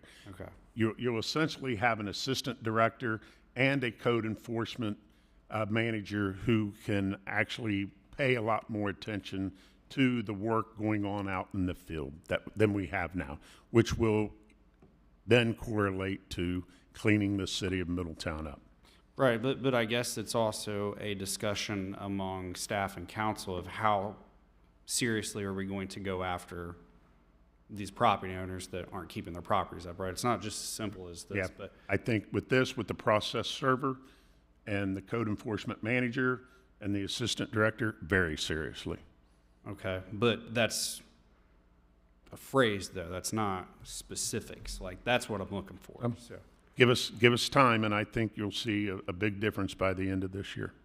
Okay, so what I'm hearing, the plan is what we want to see. So what I'm hearing is that by the next meeting, our June, I believe it's at 16th meeting, yes, 18th, thank you. June 18th meeting, we will have that list of expectations that we will see in Yeah, the we'll have a difference. list of expectations. I might not have the finalized Correct. plan, because once again, we want to sit down with a couple of those positions that aren't filled yet and get some input.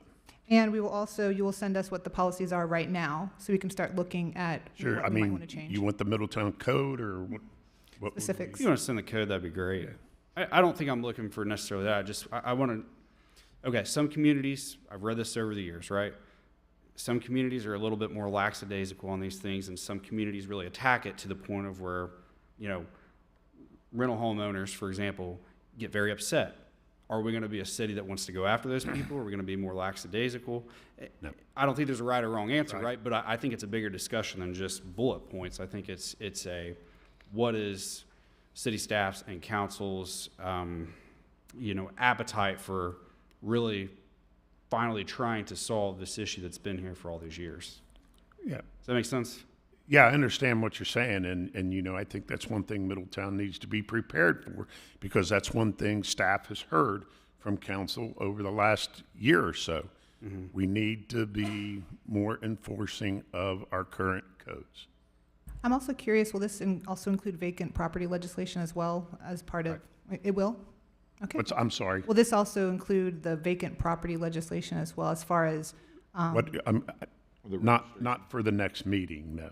no, not for the registration, but as far as code, looking at code, when we have the vacant, I guess I can ask that later. Yeah, we can provide you with what we currently have now, yes. Okay. I guess for me, I'm a little conflicted. I mean, I think, do we need a tax auditor? Sure, yeah. I mean, that's where, I think that's a big hole.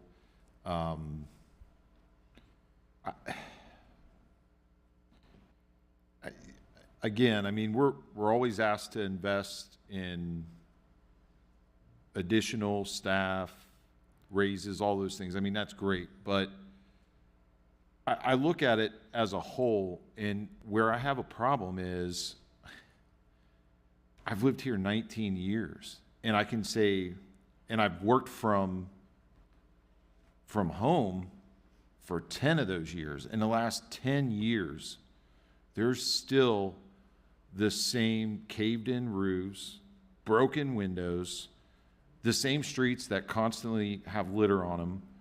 And I'm like, what, did we work well with what we had at the time? I mean, I just look at this and I'm like, I mean, I honestly think I could drive around in my truck. I've got 10 streets I could hit right now. I could say that's been that way for 5 years. That's been that way for 4 years. That house on Elmo's had a busted out front window for 5 years. I mean, I can go down the list. And And the other thing is, I get it. People come in this building and they're like, I don't know where to go. I don't either. Most of the time I'm like, where's this office? Where's that office? Personally, for me, I think it's like a signage issue. I have colleagues and clients on roughly 4 continents.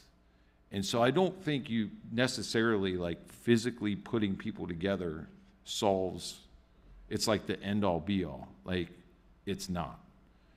And so I look at this and I'm like, well, okay, so we did some restructuring in the past. We've kind of moved some people around in the past. We've done this, we've done that. This person gets promoted. Oh, wait, now this person's going to be in charge of 1 thing instead of 4 things. And it's like, to me, it's almost like smoke and mirrors. Like, at what point are we going to be like, enough's enough? Like, our residents are constantly hounding most of us up here over code violations, blatant code violations, blatant. The only code violations I ever see that get tagged is tall grass. You know what? I'd rather my neighbor have 7-inch grass than them having a caved-in roof or parking a junk car on the street. I mean, there's a couple cars on Central for years that didn't move. And I had to tell one of the business owners, like, hey, you know that's against code. And they're like, yeah, we've been calling the city on it. And it's like, and one was a camper. And it still took a whole other year for something to happen. So I'm like, at what point? So in my mind, we've got 5 code specialists. Shouldn't there be some priority? Go, hey, I don't want to see any code violations for tall grass for the next month. I want to see nothing but like nuisance related stuff. I want to see stuff that case in point, okay? The brand new Dollar General that's going in down the street here in the old CVS, that parking lot has been filled with trash since spring thaw. Filled with trash. That's on a main corner. That's not even asking somebody to drive back on a cul-de-sac and see like, hey, I mean, it's filled with garbage. Guys, this is our city. Like, it's ridiculous. I drive around and I'm like, would anybody in this city care? Does anybody in this city care how it looks? No. So, I mean, I look at this and I'm like, I don't know. Is this the answer? I don't know, because we've invested in raises, been supportive of moving staff around. At some point, you got to look at it and go, is this, and I understand what you're saying where, Deborah can move over and she can dedicate 100% of her time as the code enforcement manager, and I totally understand that. But at some point, do you look at it and go, and I'm trying to say this nicely because there's going to be a lot of pissed off people at me in this building, but at this point, I don't really care because the city looks like shit, period. And I'm sick of it. At some point, you got to go, if somebody needs so much direct supervision, is it a organizational problem where we put people, or is it a staff problem? I don't know. But as a whole, I can see like, yes, grant writing, that's something that it's hard, right? City planning, yes. Economic development, Jacob Schulte does a phenomenal job. I'm sure he's been busy. Everything we've ever asked of him, he has. And when he presents something, it's super polished and it looks great. But when it comes to like code enforcement, it's like that has been, I can't even go to dinner in this town anymore. I have to leave town if I want to take my family to dinner, because if I get recognized, somebody comes up to me like, hey, what's going on with this? What's going on with that? Oh, I tried to call the city. Nobody's answering the phone. And I'm like, I get it. So at some point, I'm not going to be the punching bag anymore. And so I look at this and I'm like, well, I don't know if this is the answer, because the last time people got shuffled around, what would you say has improved from the last shuffle compared to where we are now? Like, I'm not comprehending. Like, what are we doing better now from the last promotional moves, shuffling of people, things like that versus now? I don't know. So I'm assuming you're referring to the shuffle around in August of 2023. What that has done is allowed us to focus on some other areas such as public safety, which we intended to do before, such as the area of finance and human resources, and get things going in there. This is a further step. Listen, if we don't do anything in code enforcement, we're not going to be able to fix this. This is an attempt to fix and put to attention everything that you've brought up. There also has to be education to the citizens and to the public. You can't expect the city to pick up trash in your yard. You can't expect the city. That's something citizens should be doing. However, we need to do a push, an educational push, to get people to take pride in their city again, and not leave it totally up to code enforcement people to go into your yard and pick up your trash. I'm not saying code enforcement does that, but I'm saying it's like it's the tolerance level for this stuff in this town is unreal. Yep. And I did this little thing last summer. I parked a car on my front yard, in the middle of my front yard, for a month straight. Nothing. For a month straight. Those are the issues that are going to be taken care of with this change. It's funny because I have a friend of mine that lives in, I think technically that's Sharonville, and he parked his car on his yard, and he lives on a street like mine. It's not a main street, for like 2 days, and he got immediately cited. And I'm like, well, in Middletown, yeah, you come over, park on my yard, it's just, it is what it is. And here's the other thing too, is we'll expedite these types of things, but I want to see a change. I want to see a change.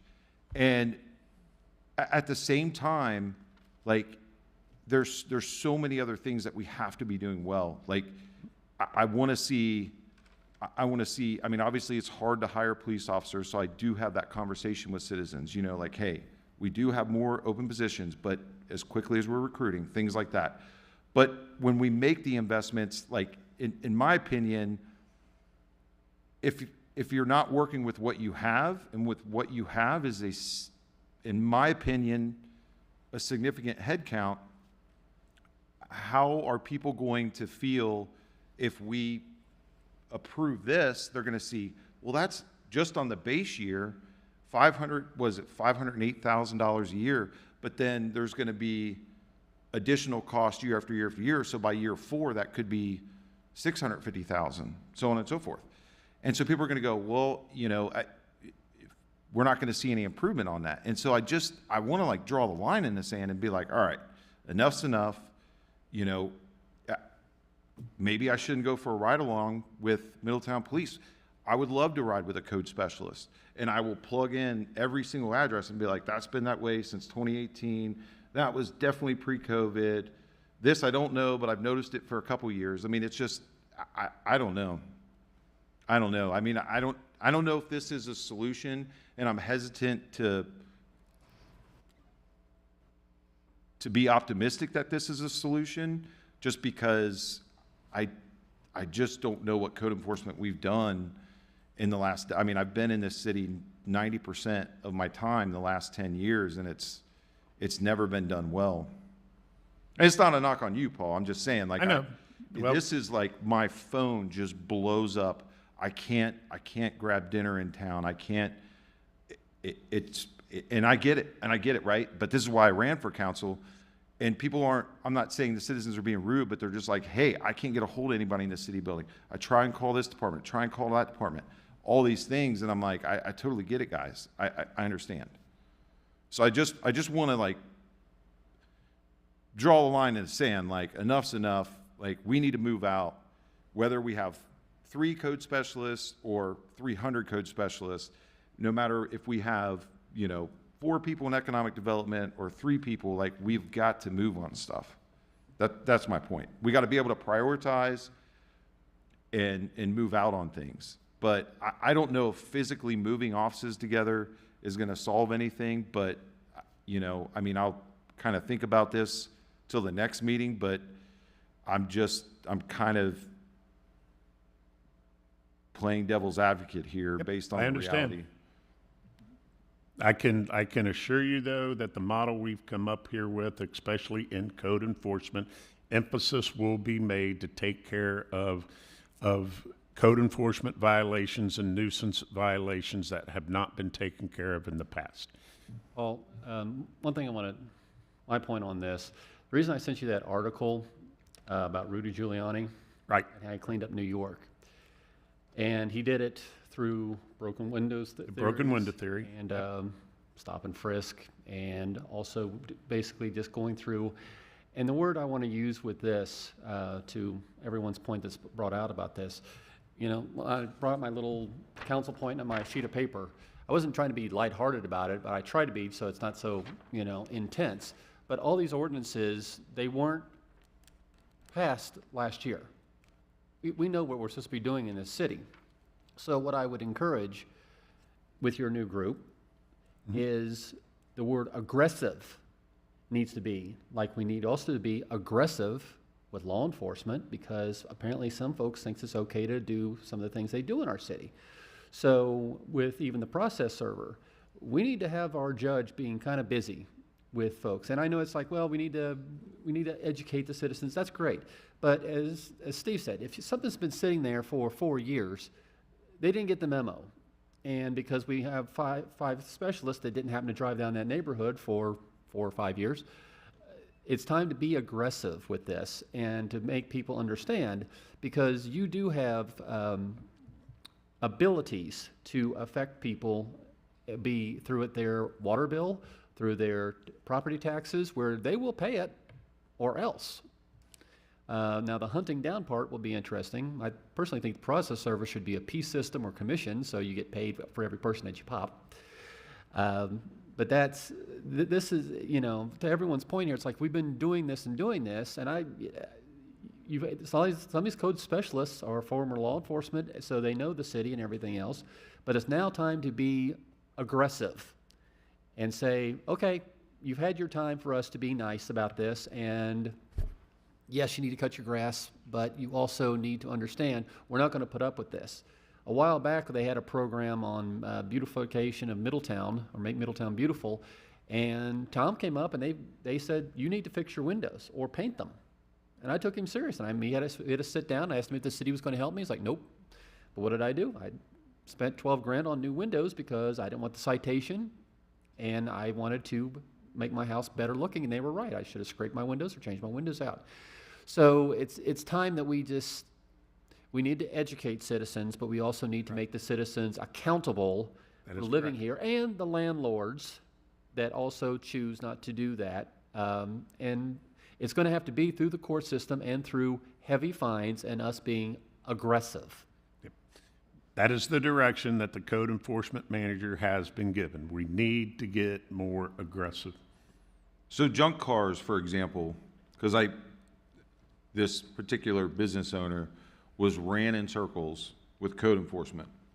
Code enforcement comes out, because I'm like, hey, you can't have an RV parked on the curb, right? And they had like junk vehicles right there too. Code enforcement's like, well, we got to call dispatch. Police officer needs to come out here. And it just goes back and forth, back and forth. I'm sorry, but the police have way more going on than responding to a junk vehicle. Like, that's where I'm like.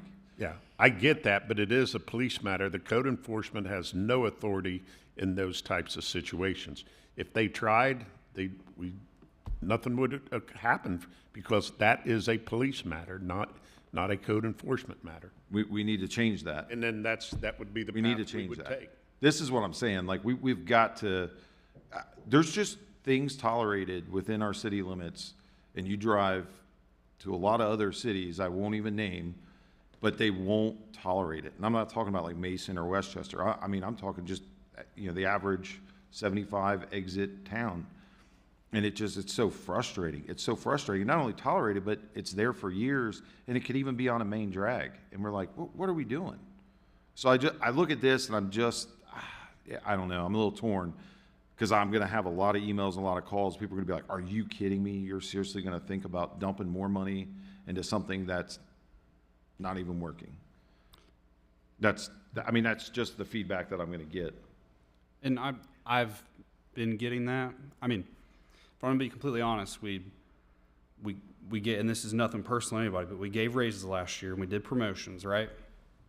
Paul, you were supposed to take over public safety more, and 4 to 5 months later, you're trying to hire a public safety director.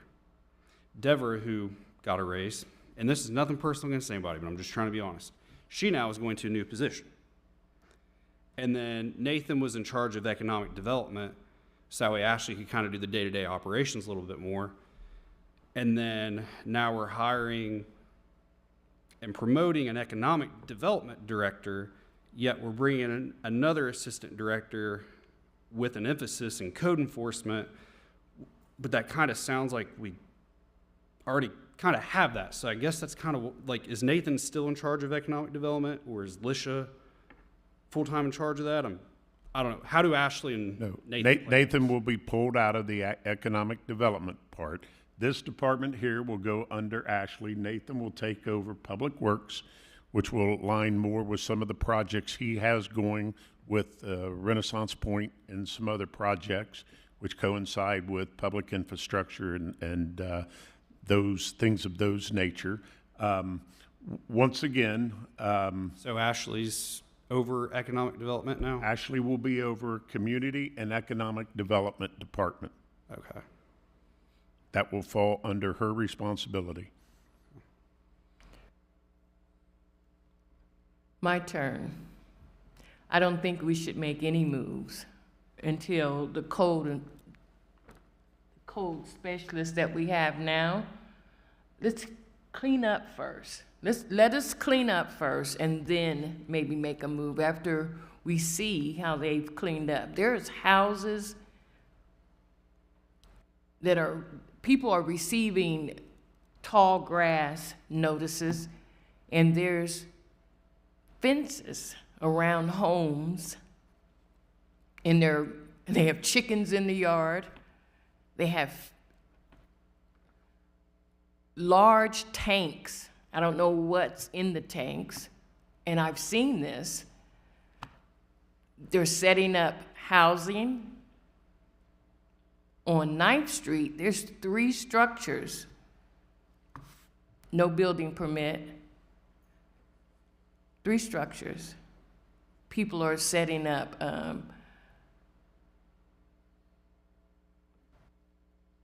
it's ridiculous. I ride around in Middletown all the time, and I think if our code enforcement people are riding, that they would stop. We wouldn't have to call them. They'd have their pad with them and start putting it on those items that should not be in a neighborhood. I don't think we should make any moves until we see some change.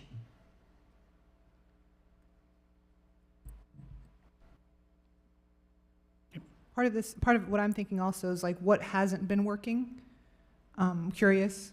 We do have 5 specialists. Just curious what has not been working these past several years. I do understand that we're looking at what we can do now as well.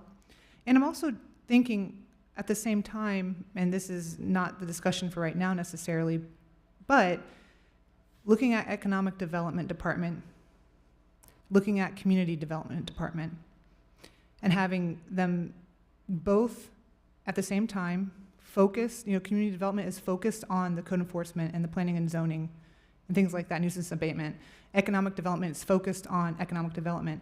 They can both be on the same floor, but they're both strong departments. That's also a possibility. And they also can work together.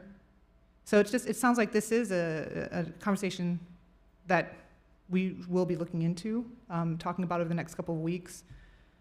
and trying to get to the bottom of. Everybody's raised a lot of good points.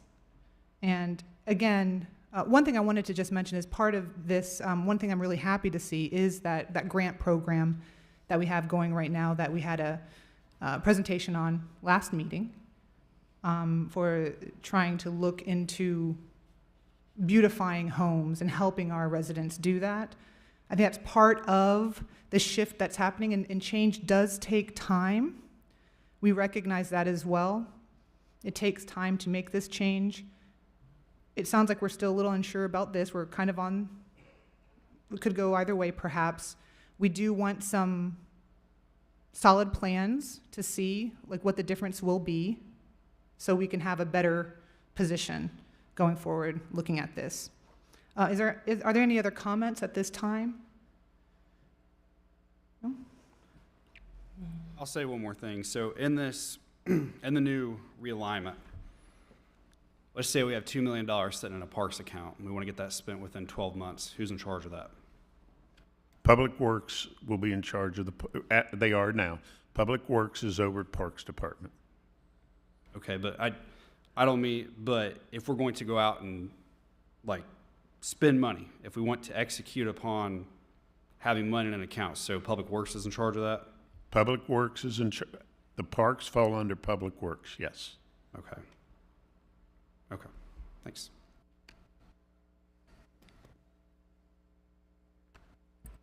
All right, is there anything else? Nope. Oh, hold on. There's any questions on this? The last thing I have is an update for the Oakland Park plan, and Ashley is going to cover our Oakland Park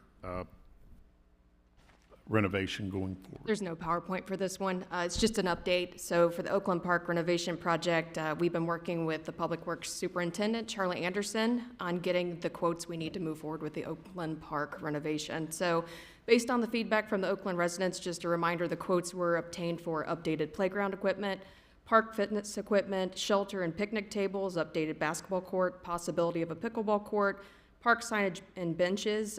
This signage will be consistent with Goldman and Sherman.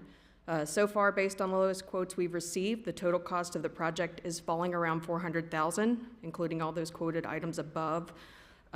We are still waiting for a few more for playground equipment, and we should have those this week. Just a reminder here, we are using CDBG funds for this and not the capital improvement project funds. We're going to look at those this week. We're hoping we'll get you something next meeting or the first meeting in July. So we're ready to move this project forward. And we have about 402 CDBG funds for Oakland Park. About 400,000. About 400, I thought, Yeah. didn't that amount get lowered, or were there some residual funds from before? I thought it was under 400,000 at this point. We have some funds left From before? over too to supplement that. Okay, great.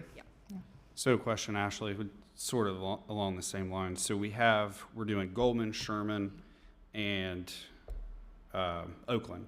Mm-hmm. So we still have, I'm going to keep bringing it up every 2 weeks but what is our, and maybe it's Parks Board, but what is our plan? So I feel like we have this thing where we're like, oh, here's a problem, let's fix it, and we don't have a follow-up plan after that. So we still have a lot of money for the parks. Mm-hmm. So do we sort of have, like, what are our next target parks? How do we want to, like, address that? Yes, the Parks Board does have that information. This one's just falling within our. No, I know. It was, I'm not complaining about But they this. I'm do just have trying that. They absolutely do have their next target parks planned. Okay. Any idea, like, a timeline? Because, I mean, we gave money last February, March? January. Okay, so we're now into this year, and it's not going to be done until Labor Day-ish. So, like, really, we missed 2 summer seasons. And I just want to make sure that we can hopefully get a couple more done by next summer. So are we on the timeline of hopefully being able to, do you know? I don't even know. I don't. I know you're not in charge of that, but. I don't, but I assume that they'll fall within similar renovations. Okay, all right, thanks. Goldman's getting some quotes right now, but yeah, Sherman's Labor Day, Goldman. So I guess it's another one of my things is like, I know there's members on the Parks Board going around and collecting quotes for the city, right? So that's not really a Parks Board thing to be doing. Members of the Park Board, I mean, they're there to advise, but I don't think they're the people that should be executing upon that. I mean, No, they aren't. Staff is who's executing on that. Staff is the one who followed up and got some of the quotes and the bids. A couple of the park board members who had expertise in particular areas such as trees helped staff get the right people in the right place to do the right things. okay, all right, thank you. So we're talking about repairs in the parks and the money allocated for repairs, which brings Douglas Park, where they have that sprinkler and they have 8 apparatuses and only 2 of them work. Right. So, Yep, that whole situation with the splash pad and spray thing at Douglas Park is a lot more serious problem than coming in to do what we're doing at the other parks. That's going to take some major overhaul and probably a total system replacement. and so that won't happen anytime. I don't see it happening anytime soon because that is going to take some significant structural engineering study and to see what they can do to make it work. I would be interested in finding out what it would take. We just had a meeting last Tuesday that you put together, Paul, talking about addressing crime, right? And what we pretty much talked about was the future and children and everything.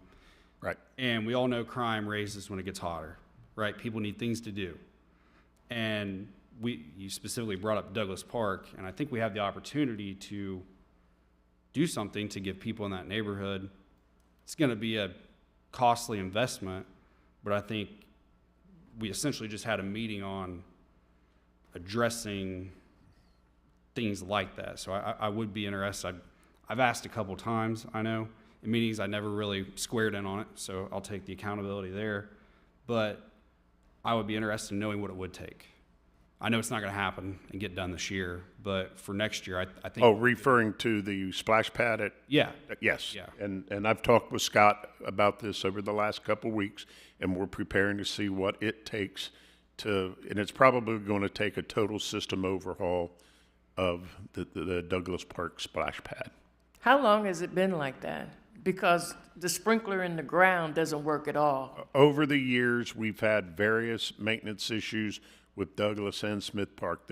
We're in a climate that is not conducive to those types of pieces of equipment. It gets cold, it gets warm, it gets cold, it gets warm. You got expansion, and it wreaks havoc on those types of water supplied systems. What about Sunset Park? Have you thought about putting a splash pad out there? Not to my knowledge. We have not. The current city staff has not. That's something we could look into. Do we want to discuss that as a council while we're here?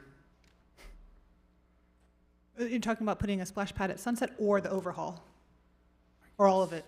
I guess all of it. We're here. Is that something we can go ahead and discuss that? Okay. Would you guys like to discuss that right now?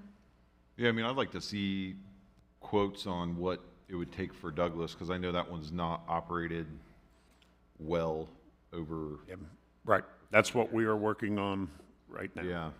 And then I don't know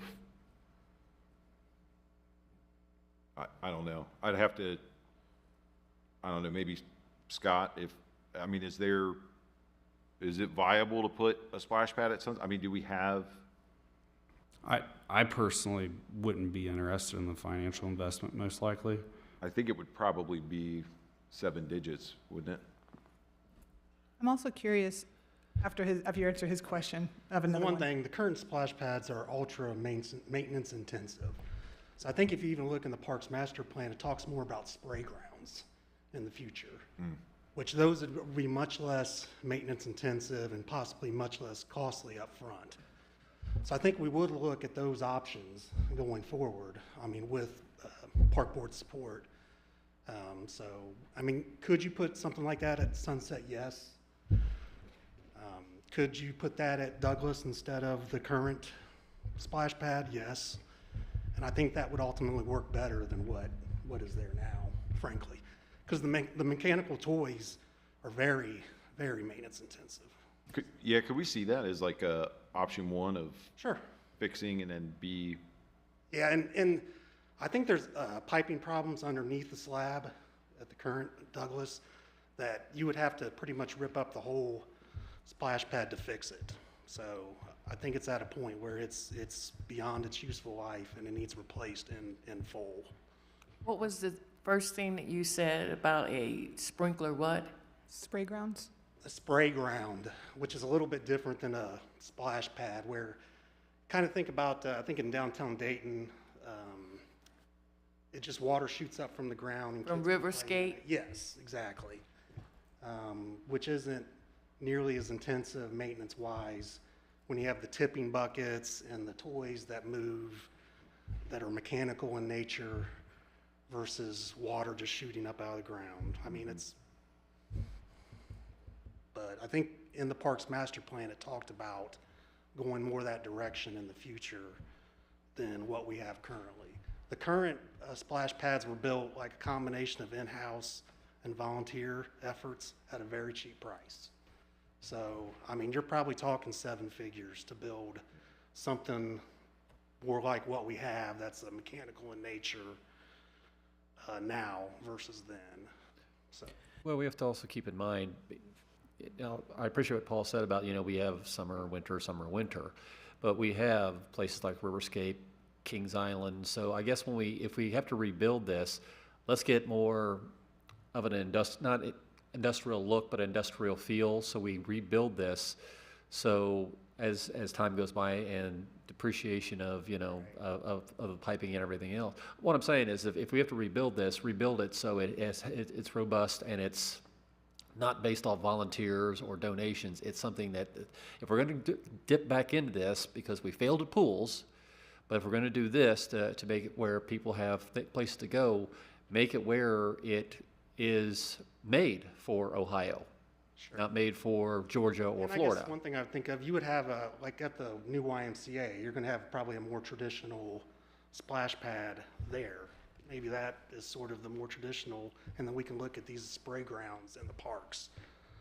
But that's be something that's not going to be a problem where the citizens 2 years from now are like, okay, it's not working again. Sure. So if we're going to have to rebuild or engineer this, let's engineer it for Ohio, for hot summers, bad winters, frost line going down 24 inches and affecting these pipes. Because I mean, I'm sure that there's, for Sunset, you still have the old pool systems there, so you have the water supplies and everything, possibly, or at least the electrical. Sure. But, and I'm not saying Sunset, I'm just saying for the ones that we have, we need to have this for the citizens, that if the first attempt was not our best attempt, now that we're going to have to rebuild and not making it a maintenance issue annually, because it's going to wear out. Sure. So, just a thought. That was, go ahead. Oh, sorry. Yeah, and I'd really like to prioritize Douglas because over the years, driving past on those hot days when it was operating well, I mean, it'd just be packed. So, I think that's a great point, Jennifer. I mean, if we could get something there, I know it won't be this summer, but maybe by next summer. And my question was also similar to Mr. Horn's, just looking at something for Ohio, looking at are there new technologies now, also looking at maybe what other places in more northern climes, what they have available, but just, again, making it for us, seeing what's out there. Okay. That's just something I wanted to look at as well. All right. Thank Thank you. you. I don't think there's a meeting you haven't walked down yet. He's an important man. Do you have any other comments on the parks right now? Questions? No? Okay, does that conclude? That city man- concludes the city manager's reports. All right, well, thank you very much, Mr. Lally. At this point, I'd like to take a 7-minute break. It's 7:27 right now, so if we could return by, well, 7:28 basically, if we could return by 7:35, that would be wonderful. Thank you.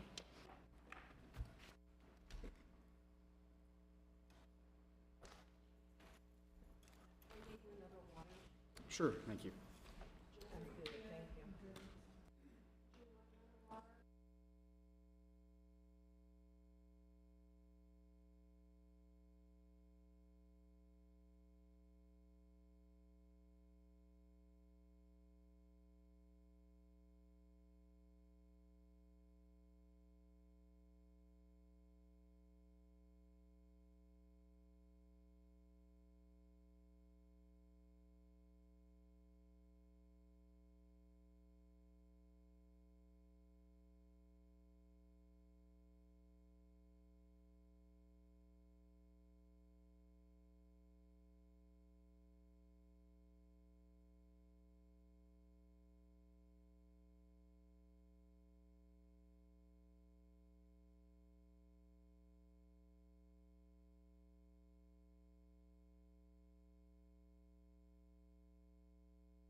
We can do it. Should we wait for Mr. Cahall?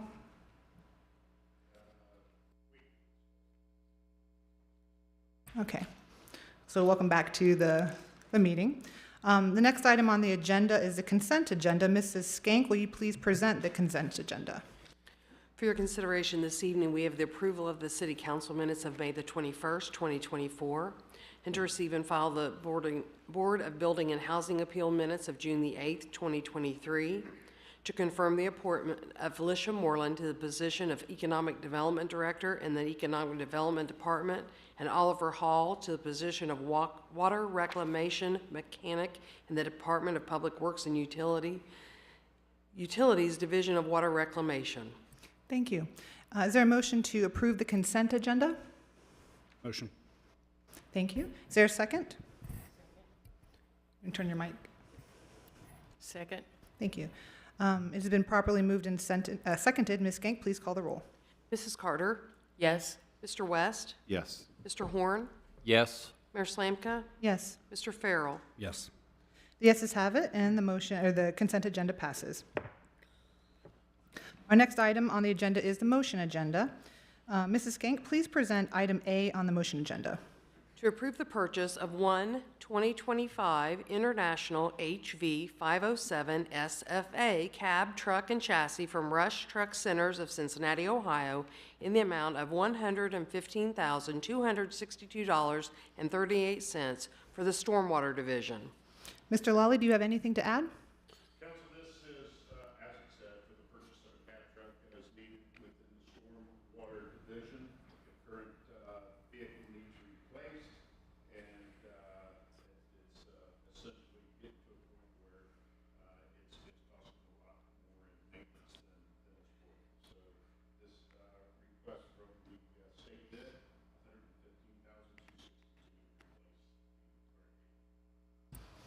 Thank you. Do I have a motion to approve item A? Motion. Thank you. Is there a second? Second. Excellent. Having been properly moved and seconded, is there any discussion? Hearing none, we will proceed to vote. Ms. Skank, please call the roll. Mr. West? Yes. Mr. Horn? Yes. Mayor Slanka? Yes? Mrs. Carter? Yes. Mr. Farrell? Yes. Excellent. The yeses have it, and the motion passes. Mrs. Skank, please present item B on the motion agenda. To authorize the city manager to enter into a contract with Burns & McDonnell to conduct design services for the aeration improvements project at the water reclamation facility. The preliminary engineering fee for this project is $298,148. Thank you. Mr. Lawley, do you have anything to add? Council, this motion, agenda item authorizes the city manager to enter into a contract with Burns & McDonnell for the design services for the aeration improvement project at the water refinery facility. The existing equipment is old and faulty and requiring extensive maintenance.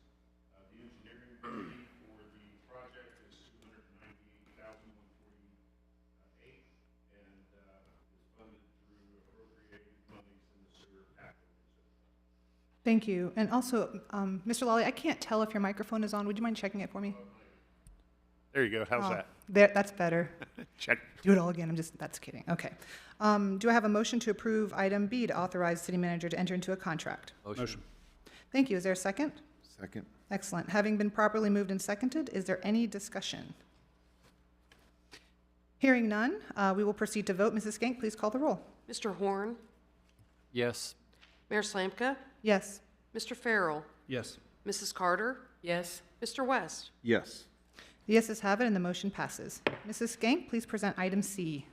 To request approval for the purchase of a new Bomford Flailbot remote control slope mower off the Sourcewell contract for Stormwater Division in the total amount of $132,233 from Parsons Equipment of West Jefferson, Ohio. Mr. Lawley, do you have anything to add? Yep. Council, this is to approve the purchase of a remote control slope mower for $132,233. This is to mow areas around the retention ponds and homeless camps and brush areas. Public workers currently use an older style bush hog mower that is attached to the front of a skid steer, and it's fairly dangerous to use this type of piece of equipment. This type of mower has proven to be a liability safety issue, while had problems with it flipping over and causing injuries. And therefore, it just simply is not safe to continue mowing these high-risk areas with this type of mower in this type of manner. Thank you, Mr. Lally. Do we have a motion to approve item C? Motion. Is there a second? Second. Having been properly moved and seconded, is there any discussion? Who would draw the short straw to mow a slope with a skid steer? I'd say the lowest guy on the totem pole. Yeah, that is Seniority crazy. thing, Scott. Thank you, Mr. West. Is there any further discussion? All right, hearing none, we will proceed to vote. Mrs. Skank, please call the roll. Mayor Slanka? Yes. Mr. Farrell? Yes. Mrs. Carter? Yes. Mr. West? Yes. Mr. Horn? Yes. The yeses have it, and the motion passes. The next agenda item is legislation. We have 6 items of legislation this evening. Our Law Director, Mr. Ben Yoder, the legislation, please. Thank you. Ordinance number O-2024-35, an ordinance establishing a procedure for and authorizing a contract with Yoakum Fireworks LLC and declaring an emergency. Thank you. Mr. Lally, do you have anything to add this week? Yeah, as it states, this is to approve a contract with Yoakum Fireworks for our July 3rd fireworks for $55,000. This is a second reading emergency, is requested due to a quickly approaching date of the event. All right, thank you. Is there a motion to approve the ordinance? Motion. Do we have a second? Second. It has been properly moved and seconded. Is there any discussion? And this was what the Moose also donated 12 grand? 12,500. That's awesome. Yeah. Yeah, thank you for recognizing that. That's good. Is there any further discussion before we vote? Hearing none, we will proceed to vote. Mrs. Skank, please call the roll. Mr. Farrell? Yes. Mrs. Carter? Yes. Mr. West? Yes. Mr. Horn? Yes. Mayor Slanka? Yes. The yeses have it, and the legislation passes. Mr. Yoder, the next legislation, please. Second item is ordinance number O-2024-36, an ordinance establishing a procedure for and authorizing an extension of the contract with NFP Corporate Services to be agent of record for healthcare services through July 31st, 2025. This is a second reading. Thank you. Mr. Lally, do you have anything else to add? Yes, this is, legislation is for the extension of our current contract with NFP Corporate Services for our health insurance program for employees. This will cost $62,000 and extend it for an additional year. That's at the same price that we paid the last couple years. Perfect. Thank you. Is there a motion to approve the ordinance? Motion. Thank you. Is there a second? Second. It has been properly moved and seconded. Is there any discussion? I'm sorry, who seconded? I did. Okay, Sorry. thank you. Sorry, I didn't hear right. It happens. Is there any further discussion? Hearing none, we will proceed to vote. Mrs. Skank, please call the roll. Mrs. Carter? Yes. Mr. West? Yes. Mr. Horn? Yes. Mayor Slanka? Yes. Mr. Farrell? Yes. The yeses have it, and the legislation passes. Mr. Yoder, the next item, please. The third item is resolution number R-2024-18, a resolution extending a moratorium by 6 months on the processing and issuance of any permits allowing adult use cannabis operators within the city of Middletown, Ohio, and declaring an emergency. Thank you. Mr. Lally. Council, the purpose of this resolution is to extend the moratorium on the processing and issuance of any permits to adult use cannabis operators, which includes cultivation, processing, or dispensaries, for an additional 6 months. What this is intended to do is allow us time to catch up with our text amendment that is coming to the Planning Commission here later in June. This doesn't mean that this is going to take 6 months. We're just pushing it out 6 months so we can get our text amendment for planning and zoning all lined up. Otherwise, we're worried with this expiring here within the next few days. This will cause us some concern with being able to implement this in the manner in where we want to locate these retail establishments. Thank you. Is there a motion to approve the resolution? Can we discuss first? Well, first we do that and then we discuss. Yeah. Is there a motion to approve? Yeah, motion. Is there a second? Second. It has been properly moved and seconded. Is there any discussion? I thought we did this that last 6 months because we did not know what the state was going to do with the recreational. I thought that's what this was for last time. And then we were going to go 6 months and see what the state was going to do. I'm concerned about this is, are we just kicking the can down 6 more months and now we can't do anything because we have another moratorium? No. In all due respect, there's two issues going on and that the council is grappling with. One is medical marijuana and recreational marijuana. There is currently the criminal prohibition relating to medical marijuana that's built into the code. There's the moratorium that's in place as it relates to recreational marijuana or adult use marijuana. That's what this is, correct? Correct. What's simultaneously happening in what council's previously initiated are text amendments to both the development code or zoning code relating to medical as well as relating to adult use or recreational. As to the timing of this, the medical marijuana Planning Commission public hearing, where they'll make a recommendation, is to occur yet this month. In turn, the adult use or recreational medical marijuana, not medical, excuse me, adult use or recreational marijuana text amendments will be heard by Planning Commission at the July Planning Commission meeting. What staff then intends to do is to most likely bring both of those back before council simultaneously at a council meeting in early August, hopefully the first meeting in August, so the council can deal with this all at one time and see how they all interact. Presuming council then at that hearing in August votes to do whatever it may, they'll do a straw poll hearing, you all will.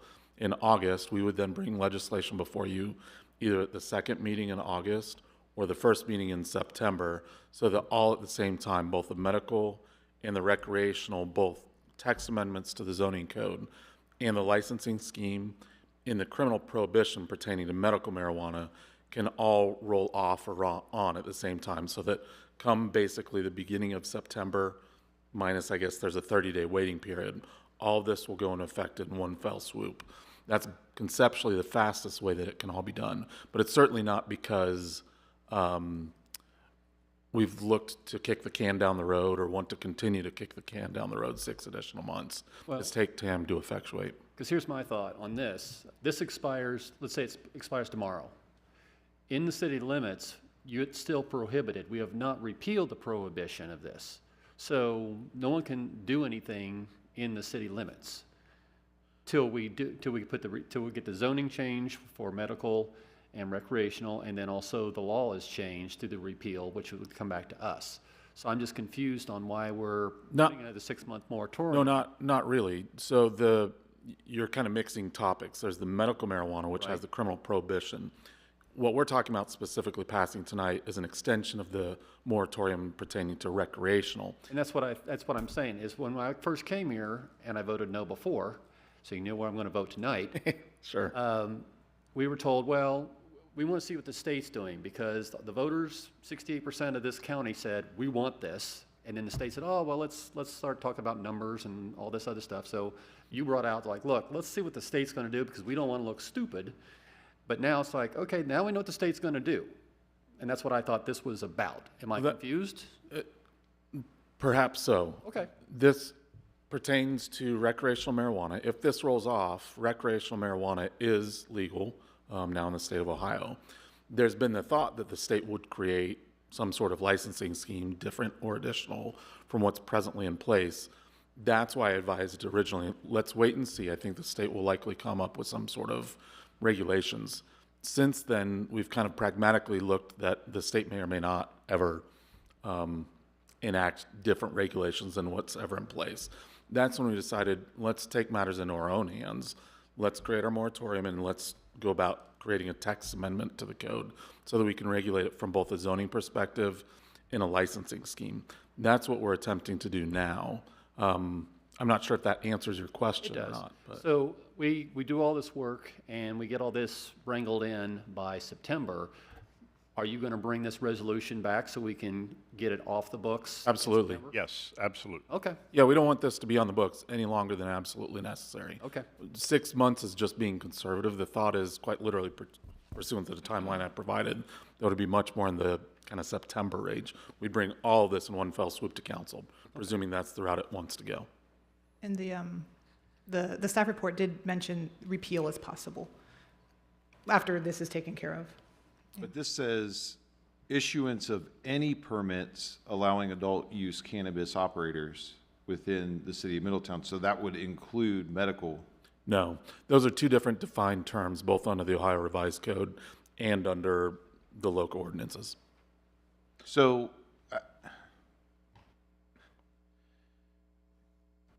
okay.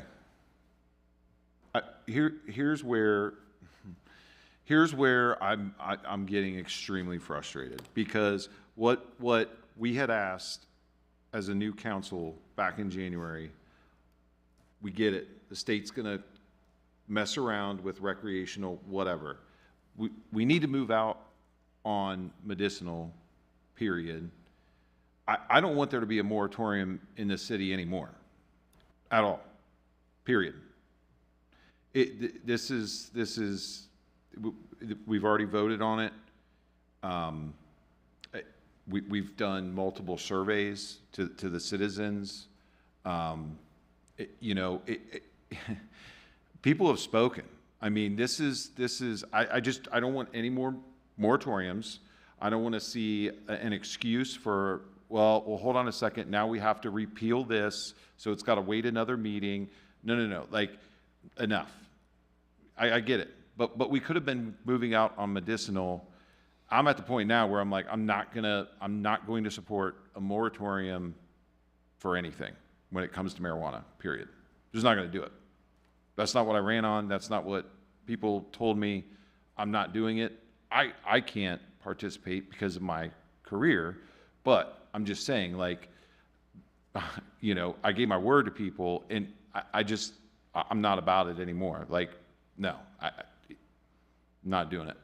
Yeah, philosophically, and I've had conversations with many on council early in the year about exactly that. Conceptually speaking, council could have and still can, if it wants to, simply amend the code to take out the criminal prohibition pertaining to medical marijuana. What that would do, because medical marijuana is now currently legal in the state of Ohio, obviously there's shops all over the place, that would allow folks to come in and apply for and obtain zoning permits necessary to open a medical marijuana facility. The analysis and strategic move the city chose was, do we just do that and then people have to live under the existing zoning code's terms, wherein specifically there's medical uses and then there's retail uses. And there's likely to be fights, whether it be by those in favor of it or those that are against it, over whether a medical retailer or a dispensary constitutes a medical use that may be prohibited in certain areas of the city or be allowed. So rather than wait to allow destiny to define itself in terms of litigation that might ensue, people objecting to it, our thought was, let's actually ourselves explicitly define medical marijuana as a use in the use code, in the text of the zoning code, and then say where we do and don't want it. By doing that, yes, admittedly, that takes more time because then you have to go through the planning commission to council, all those things. It takes away the ambiguity of whether a dispensary constitutes a medical or a retail use, because those terms will matter and can lead to litigation. So the reason for the delay was not for the sake of delay. It was try to prevent ambiguity as it relates to this burgeoning industry. So, and I understand there's some ambiguity there. I totally get that. But there are 130 dispensaries in the state of Ohio that operate in townships, cities, all over the board. The state already has, this is where you can put medicinal marijuana dispensaries, right? Like, why are we so far behind? Like, this, I'm voting no on this, period. I would love to know, actually, what would happen then? You'd mentioned possible litigation. and preventing ambiguity. So if this does not pass tonight, what can we expect to see tomorrow? Or no, not tomorrow. Would it be by Friday? And again, we're mixing two different topics here. Okay. Medical marijuana is everything that I've been discussing thus far, because that's specifically what's already legal throughout the state of Ohio as it is. That's what I was talking about, the criminal prohibition that's in the code, all those things. If, as it pertains to recreational marijuana, I believe our moratorium expires on June 16th, before the next city council meeting. If that rolls off, what that means then is folks could conceptually apply to the city for a recreational marijuana permit. We would then have to look at how does that comport with the current zoning code. Would that or would that not be allowed in certain districts? In turn, people that do or don't like that could appeal decisions of staff of whether they think we got it right or not. Same kind of concept pertains to medical marijuana all in all. But to answer your specific question, the recreational marijuana moratorium would roll off. People could apply for those permits here. In turn, obviously, that means they don't still have to get a license from the state. They will have to do that at some point whenever the state fully figures that out. And because of that, you're going to have some ambiguity potentially between people that have gotten licenses from the zoning permits from the city, but not licenses from the state. So we can, as a council, as a city, we can look at removing the criminal aspect of medical marijuana. That's not what we're talking about right now. Is that correct? Yes, quite literally, procedurally, all that's before council is whether or not it wants to extend the moratorium as it relates to recreational marijuana. And so just to understand as clearly as possible, tonight, this moratorium is just on recreational. Correct. If we want to change medical, that's a different process. That has nothing to do with tonight. And to Councilmember West's point, if you want to change it, you could quite literally pass an amendment. That's what we've been asking for. That's what we've been asking for. Multiple of us up here have been saying, specifically, Councilman Horn, myself, Councilman Farrell, we have specifically called out medical. We've Correct. specifically called, here's the next scenario. So let's say this doesn't pass. On Monday, Joe Smith walks in the city building and goes, hey, I'd like to get a permit for whatever under this. How long would it take to get that processed and issued? How many months? Are you talking back to recreational or on medical now? Specific to this, to recreational, how long would it take? Because I don't think it's going to get rubber stamped the same day. Yeah, we'd literally have to go and look at the zoning code and see where the property is located, what the use table says of whether it's a permitted, prohibited, they'd still have to get a license through the state. Correct. So what's the point of this? So if you're saying that potentially by, let's go conservatively, late summer, early fall, this could all be subsequently nullified with the state coming through on things and blah, blah, blah. If they can't get a permit anyway, if the city can't issue a permit right now anyway, why am I supposed to sign up for a 180-day extension anyway? Because you're taking happenstance and chance out of what staff, the BZA, and a court of law could say as it relates to where a use could or couldn't go. Why not be in the driver's seat and say, these are the properties where I want them to be in, as opposed to having a use that's not anywhere defined in our code, and we're trying to fit that square peg in the round hole of our code. Because quite literally, if that application comes in, staff's going to have to, you're leaving it to staff to make a determination as to does that or does that not constitute, let's say, medical, an office or medical use, or is it retail? Is that, what is cultivation? We're trying to fit that square peg in the round hole of the current use table. By explicitly calling it out, that gives council, the people that are elected by the citizens, the power to enact clear and precise regulations that explicitly say exactly where you want it. That's quite literally the benefit of it. But if it's impossible for them to get a license from the state in that timeline anyway, to me, this is just... But those are two different schemes altogether. The licensing scheme with the state versus the zoning and planning perspectives of those are two different things. You don't control the licensing that the state does, but you do control your zoning. Sure. But what I'm saying is there's not going to be a ribbon cutting July 5th. Correct. There's just the potential for litigation in the meantime.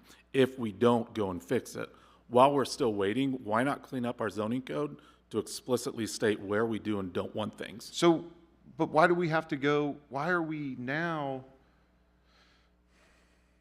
I get it. I get the frustration, and you all are legitimately the elected officials to do that. If you want to roll off the medical criminal prohibition Absolutely. I think and that's what just he's allow asking. that now, it's a cost-benefit analysis. There is the potential for ambiguity in the law in the litigation versus the benefit of trying to roll that off and be as quick and nimble on things as possible. Likewise with recreational. I get where you're coming from completely. Yeah, I mean, it's just, you know, especially from the medical standpoint, that's like this quote unquote, like safest avenue right now, just because it's being done. We have medical card holders in this community that are traveling to neighboring. I mean, I look at this and like, Zach and I literally got murdered for supporting a aquatic center on the other side of the highway, which might as well have been Alabama to a lot of people's opinions. But we have people that will go further for medical marijuana. And so I'm like, it's just, everything is in context. We've been asking for like at least medicinal, right? Like that is something that, like it or not, we have card holders in the city, period. It's in the city, it's here, it's been here for years. So that's what we've been asking for since January, so.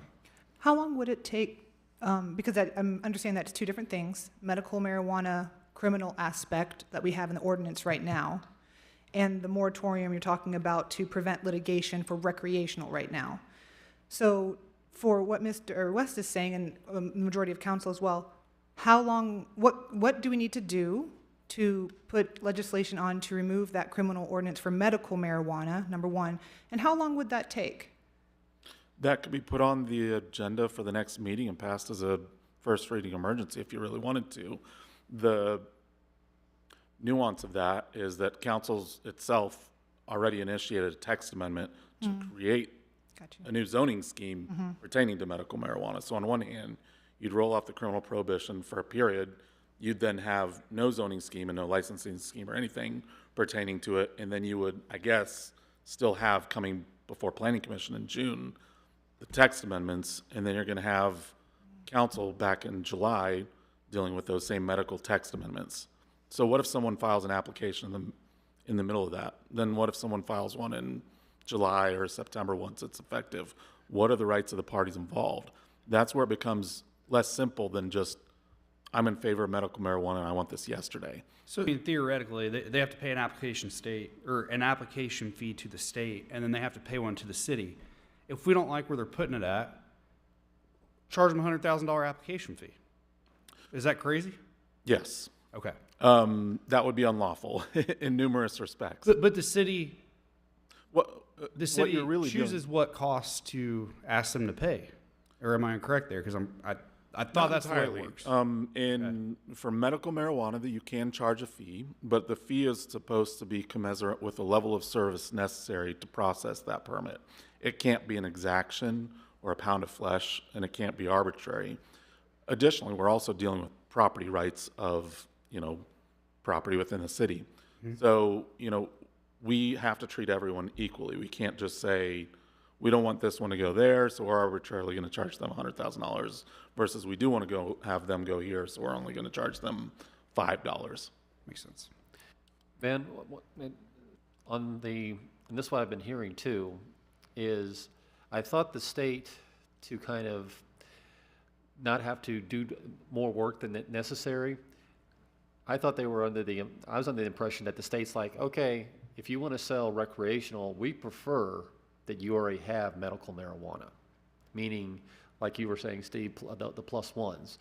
So maybe we're putting more into this because I don't see the state saying ABC LLC wants to just sell recreational.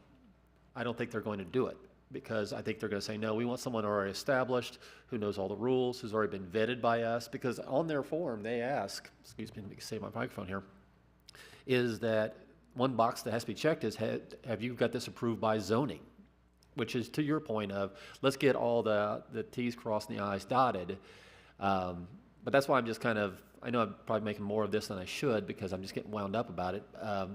But that's my thought is they're not going to, the state's not going to issue recreational marijuana to a brand new dispensary.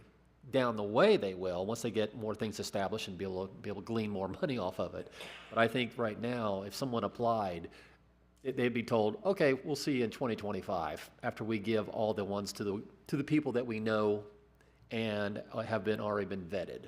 Correct. I mean, maybe correct isn't the right answer. That makes logical sense to us as well. We don't know how it's ultimately going to go, but that seems to make logical sense. That's why is what most people are hearing. Because the state is a government too, and it's like it's a lot easier to give it to someone who's like, okay, he or she or this company already knows all the rules. We've already vetted them. They've already got all the permits. They know all the rules. They know where they can be, where they can't be, versus someone who is an experienced person versus this is new. Not that they don't want to let that new person do it, but they'd rather do the +1 and give it to someone who they already know, and then down the road, make more opportunities for new folks. Sure. So we're combining to give us the best possible chance to get everything correct, to protect us from litigation and ambiguity, which we cannot have. We cannot be determining where these can and cannot go in a random form. Plus, it looks like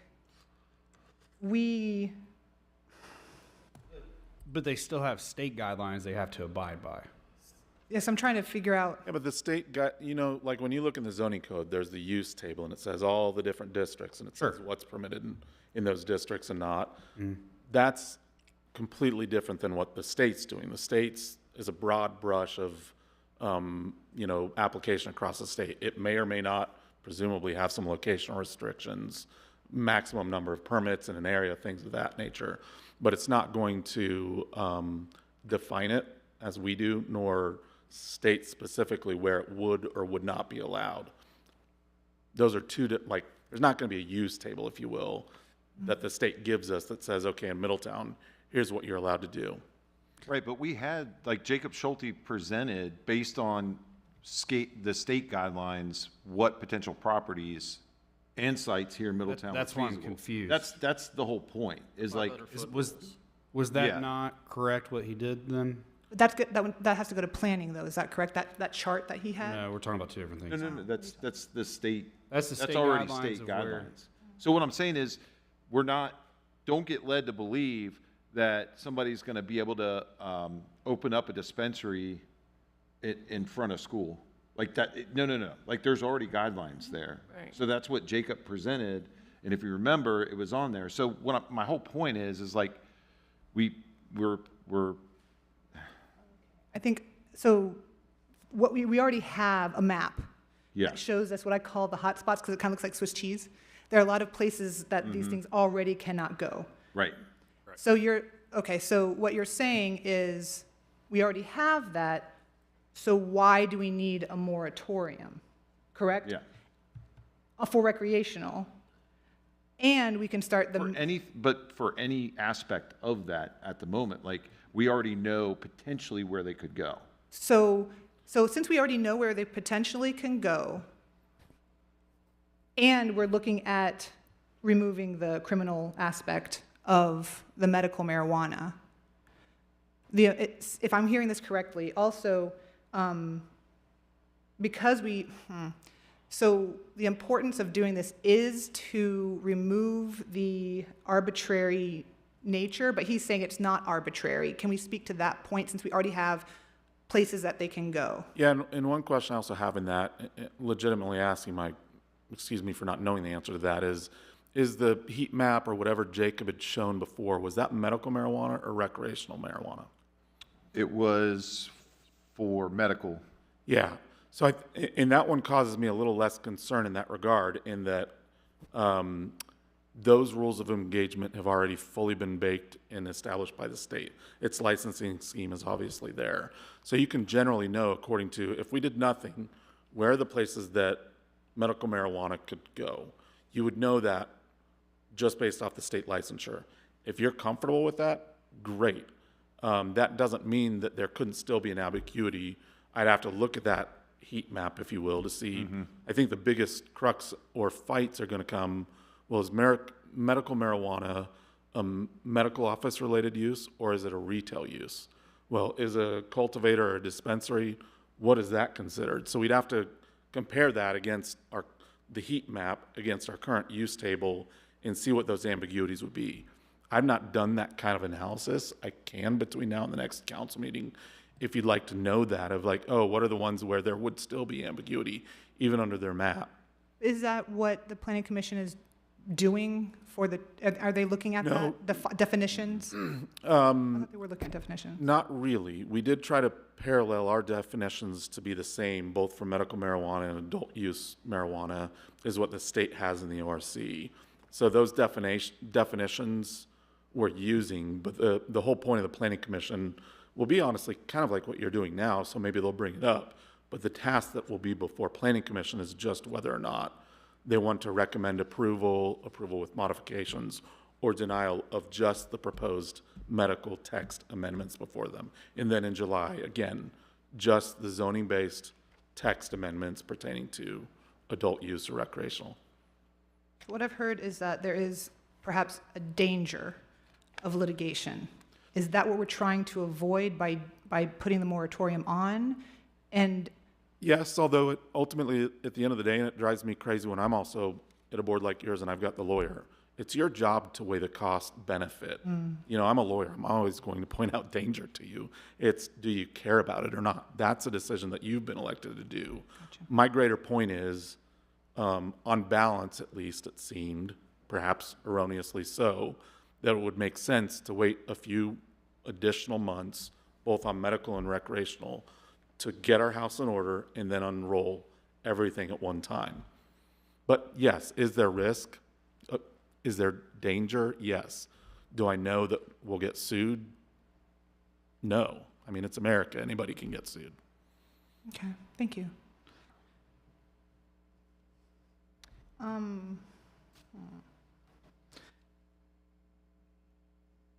So from what you've been saying, like, I am in favor of looking at the medical marijuana, decriminalizing that. I just say that. But I also am in favor of getting ducks in a row. I think it's an important issue that does need to be addressed thoroughly. From what I read in the staff report, it seems, and from what you've said tonight, it seems like that's what's making sense to me right now. But I'm really interested in trying to understand, however, if this moratorium doesn't pass, so we still have what I'm calling the heat map. It's not a heat map, but that's what I'm calling it, the Swiss cheese kind of designations of where things can go for medical marijuana. But we would not have, we will have people applying, correct? But the deadline is this Friday, correct? You could, yes. I'm going to guess that we will. I'm just going to put that into the space. So on Monday, we might have some issues coming up with that for recreation.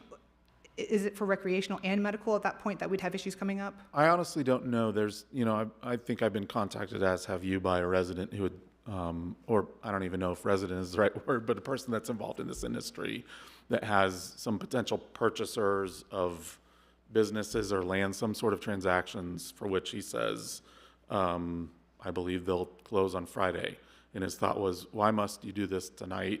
Can't you pass the moratorium after these people close on their transaction, because they'll get spooked if you pass this tonight? I tried to explain that all this does is preserve the status quo that's already in place. I don't know if that helps answer your question or not. I don't really know the deadline that he's talking about. I'm less in tune with what deadlines licensees. The current moratorium. when it expires, is what she's. That's not what he's getting at. No, the people are on June 7th. You're talking about the plus ones and the potential plus two. Is your microphone on? Thank What you. Steve was bringing out was, and this is where the state is being convenient. And instead of saying, okay, we're going to open this up to everybody, it's like, I'd rather have an experienced person that already has been vetted by us, the state. They know the rules, they've got a license, they've been operating this business. So we're going to give them first shot and give them a +1. So they can, Shangri-La can move into Middletown and open up a store like that. The second, we lift the medical marijuana, because my point is, I don't think the state's going to give someone just I could be wrong, but from what I'm hearing and what the intention is they rather have the experienced person, so they rather just have them together. So then you have the person who has their card from their doctor, or you have a person with an ID that says they're over 21 years old by the end of the day. So I don't feel that someone is going to walk in next Monday and say, I want to open up just a recreational marijuana, because even if they try, the state might just say, fine, but we're going to take our time, and they'll just slow walk their application and then allow other people to move in. Because they can do that, they're the state. The person that was speaking to, I think some of council, their concern was a little different. Their concern was because of the people who are established having to give an address, I believe, that was the point. They have to say, this is where we want to be. That's the deadline for Friday, the 7th. That was my understanding. I could be incorrect. Maybe. Whatever it is he wanted us, if possible, to not pass a moratorium Tonight. extension Yeah. until after Friday, because it would impact his... Because his concern was not the moratorium itself. That didn't come up in the conversation. It sounds like the developers, business owners are not worried about the timing for that. It sounded like what he was saying is that if they look and see that there was another moratorium put in, they wouldn't get that was just to be able to get ducks in a row, and they might be spooked to put their bid, if you will. They have to have like 3 top, like this is my first choice, and elsewhere, not in Middletown. So his ask was potentially, could you hold a special meeting, table this for tonight, extend it after the deadline, after the deadline on Friday, but also after the, the extension would have to be done on the 16th. So that would be like, say, Monday the 17th. We would reconvene, and then he was like, then you can do the moratorium. I think he just wants to get past this Friday, Mm-hmm. But he has no problem if we held a special council meeting on Monday. To pass His argument wasn't let the moratorium lapse. Correct. He just wanted to not spook his investors by us before his Friday deadline, whatever that may relate to. And I thought that was a fair discussion. I'm not going to have a special meeting over this. Not going to do it. I won't be here. Not going to do it. It sends an inconsistent message. Any moratorium, if it gets passed. Here's the other point too. In reality, the reality of this situation is, let's say somebody did apply for a recreational permit, right? There is no way the state is going to come, whenever they do come out with recreational guidelines, we'll just put it that way, there's no way they're going to be like, it's going to be a lot softer than what we've done with medicinal. I mean, they're not going to tell the Marathon gas station on Highview, right next door to Highview School, hey, you guys are a retailer, you're eligible. It's right next to a school. That's the map that we're talking about. Yeah, I mean, that's what I'm saying though. Like, okay, so if they wanted to apply for a permit, good luck getting that passed through the state. Like, I just, to me, it's like, this is very black and white. And Middletown has not done anything to even sort of prepare us for medicinal. Or we can wait all we want and do everything in one fell swoop, but good God, look at the tax money that we've missed out on. I understand previous councils weren't for it, but we are. And I look at this and I'm like, go on ahead and apply for recreational. Go on ahead. So could I ask, actually, let's think about that. Could we Paul, or maybe Ashley could speak to this, or somebody could speak to that. When we talk about if somebody applies, and it was mentioned earlier, if we do not like where it is, we don't know where it could go, right? Applies for a recreational dispensary, I'm assuming that's what we're talking about in Middletown. Okay. So what would be the next steps for our staff? What kind of burden would this put on our staff? I mean, they're going to accept it just like any other permit. Just like Ben said, we're going to look at the development code. We're going to look at like uses. There's a line item in there. If someone comes in with an application and we don't have it in the zoning code, we try to find the next best use to compare that to and use those different regulations on that use. So we would just go through the steps that we have available to us, starting tomorrow. Or not tomorrow, I'm sorry, Monday, the 17th, after the moratorium gets lifted. On a case-by-case basis, then. On a case-by-case. And then if we decide one for this one and don't for this one, what kind of a position does that put us in? Procedurally, anyone that doesn't like a decision made by staff can appeal that up to the Board of Zoning Appeals. So if we say we think that constitutes medical marijuana or retail, you know, the applicant, if they don't like our determination, they could appeal it. If someone else, a neighbor, doesn't like it, they could appeal it. And then that appeal would go up to a court of common pleas as an administrative appeal. Procedurally, that's how it's dealt with. That's how kind of due process rights relating to property work. Okay, so again, we're just basically talking about what are we comfortable with? Sure. That's what it comes down to, it sounds like. Okay. Is there any more discussion? No, or any more questions? All right. Okay, so hearing none, we will proceed to vote. Ms. Gank, would you please call the roll? Mr. West, No. Mr. Horn, No. Mayor Slamka, Yes. Mrs. Carter, Yes. Mr. Farrell, No. The noes have it, and the legislation fails. Mr. Yoder, please, next legislation, please. Thank you. Fifth item is ordinance number O 2024-38, an ordinance amending the pay and benefits ordinance, ordinance number O 2023-98. This is a first reading only. Thank you. Mr. Lally? This is to request the purchase of a 2024 Ford Interceptor utility. Yeah, he read 5, but we're on 4. We're on It's 4. Police. Thank you, Mr. West. Why don't we back up We're on then? 4. I X'd out the wrong one. My See Deputy apologies. Chief Yeah, Work he's- back there staring at you like, wait, don't pass up the one cruiser we're getting. I started I was reading. just trying to end a little bit extra early, so you guys caught me, but my apologies. All right, let's go with that then. This is number 4, ordinance number O 2024-37, an ordinance establishing a procedure for and authorizing a contract with statewide Ford for the purchase of a Ford Police Interceptor utility vehicle for the Division of Police and declaring an emergency. My apologies again. Thank you, Mr. Yoder. Mr. Lally? Council, this is to purchase a 2024 Police Interceptor vehicle from the statewide Ford of Van Wert, Ohio, in the amount of $48,334.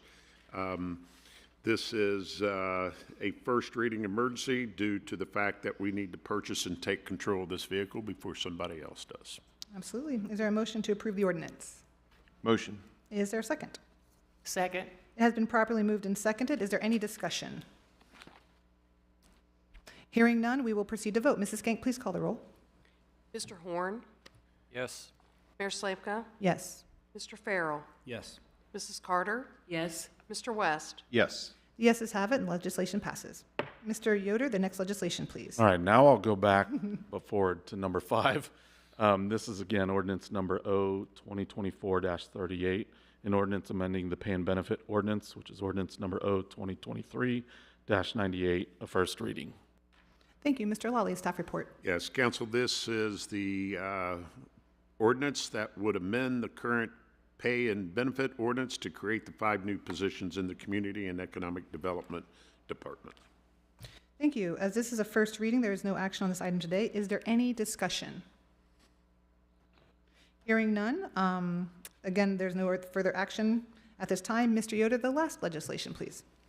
Thank you. The 6th and final one is resolution number R 2024-19, a resolution to make adjustments to appropriations for current expenses and other expenditures of the City of Middletown, Counties of Butler and Warren, State of Ohio, for the period ending December 31st, 2024. This pertains to the General Fund and Income Tax Fund. Again, a first reading. Thank you. Mr. Lawley, the staff report. Council, this will appropriate the funds for the positions, $184,199 in the general fund and $70,022 in the tax fund. Thank you. As this is a first reading, there is no action on this item today. However, is there any discussion? Just a quick question. So, am I mistaken here? Does the income tax fund not flow through the general fund? Or am I like? That is correct. Actually, it's the other way around. The income tax fund collects directly and then feeds through a transfer to the general fund. Okay, that's what I was trying to say, but probably worded it wrong. Yeah. So really, so it doesn't make a difference, really, right? Okay. Got you. Is there any further discussion at this time? Hearing none, and because there is no further action required, this concludes legislation for the evening. The next item on the agenda is unfinished business. Do any council members have anything they would like to bring up under unfinished business? Hearing nothing, we'll move on. The next item on the agenda is new business. Do any council members have any new business this evening? Yes, I do. Paul, I had a client that I talked to. I went to his house, and he's actually a police officer for City of Franklin. And he had his vehicle in his driveway, so I just chatted him up. And he's been an officer for there about 18 years. And he said their program, now granted they have 25 police officers compared to ours, but he mentioned that they use Enterprise Rent-A-Car fleet program where and their circle is 13 miles as a crow flies, or as he said it, as an airplane flies. But what was interesting about it is he said they buy the vehicles from Enterprise Rent-A-Car fleet, and after a certain amount of miles, they actually purchase them back. So I would like someone from your staff to just kind of look into that and see what the cost is and what the benefits are, if any. And we have them looking at that now, because not only looking at the used vehicle, but the use of Enterprise or other rental type company vehicles. I thought it was neat that a fleet program like that, because actually my personal truck was a fleet vehicle, and they're maintained, and you kind of know what you're getting, but it might be exorbitant where it's like you're having to buy a brand new vehicle and versus you can get two used for one. So it's just a thought under new business here. Thank you, Mr. Horn. Is there anything else under new business tonight? Hearing none, we'll move on. The next item on the agenda is executive session.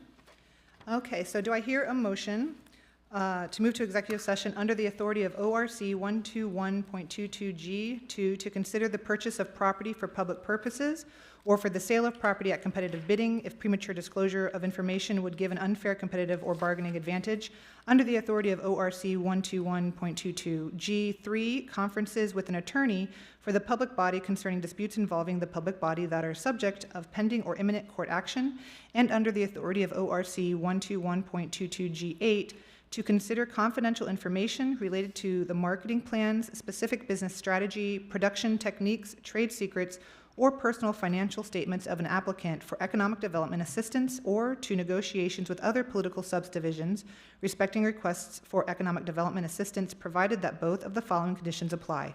1, the information is directly related to a request for economic development assistance that is to be provided or administered under any provision of Chapter 715, 725, 1724, or 1728, or Sections 701.07, 3735.67 to 3735.70, 5709.40 to 5709.43, 5709.61 to 5709.69, 5709.73 to 5709.75, or 5709.77 to 5709.81 of the revised code, or that involves public infrastructure improvements or the extension of utility services that are directly related to an economic development project. 2, a unanimous quorum of the public body determines by a roll call vote that the executive session is necessary to protect the interests of the applicant or the possible investment or expenditure of public funds to be made in connection with the economic development project. Is there a motion? Motion. Is there a second? It has been properly moved and seconded. Mrs. Skank, please call the roll. Yes. Mr. Farrell? Yes. Mrs. Carter? Yes. Mr. West? Yes. Mr. Horn? Yes. Yeses have it, and the motion passes. Council will now move to executive session. We will be returning to open session to adjourn the meeting.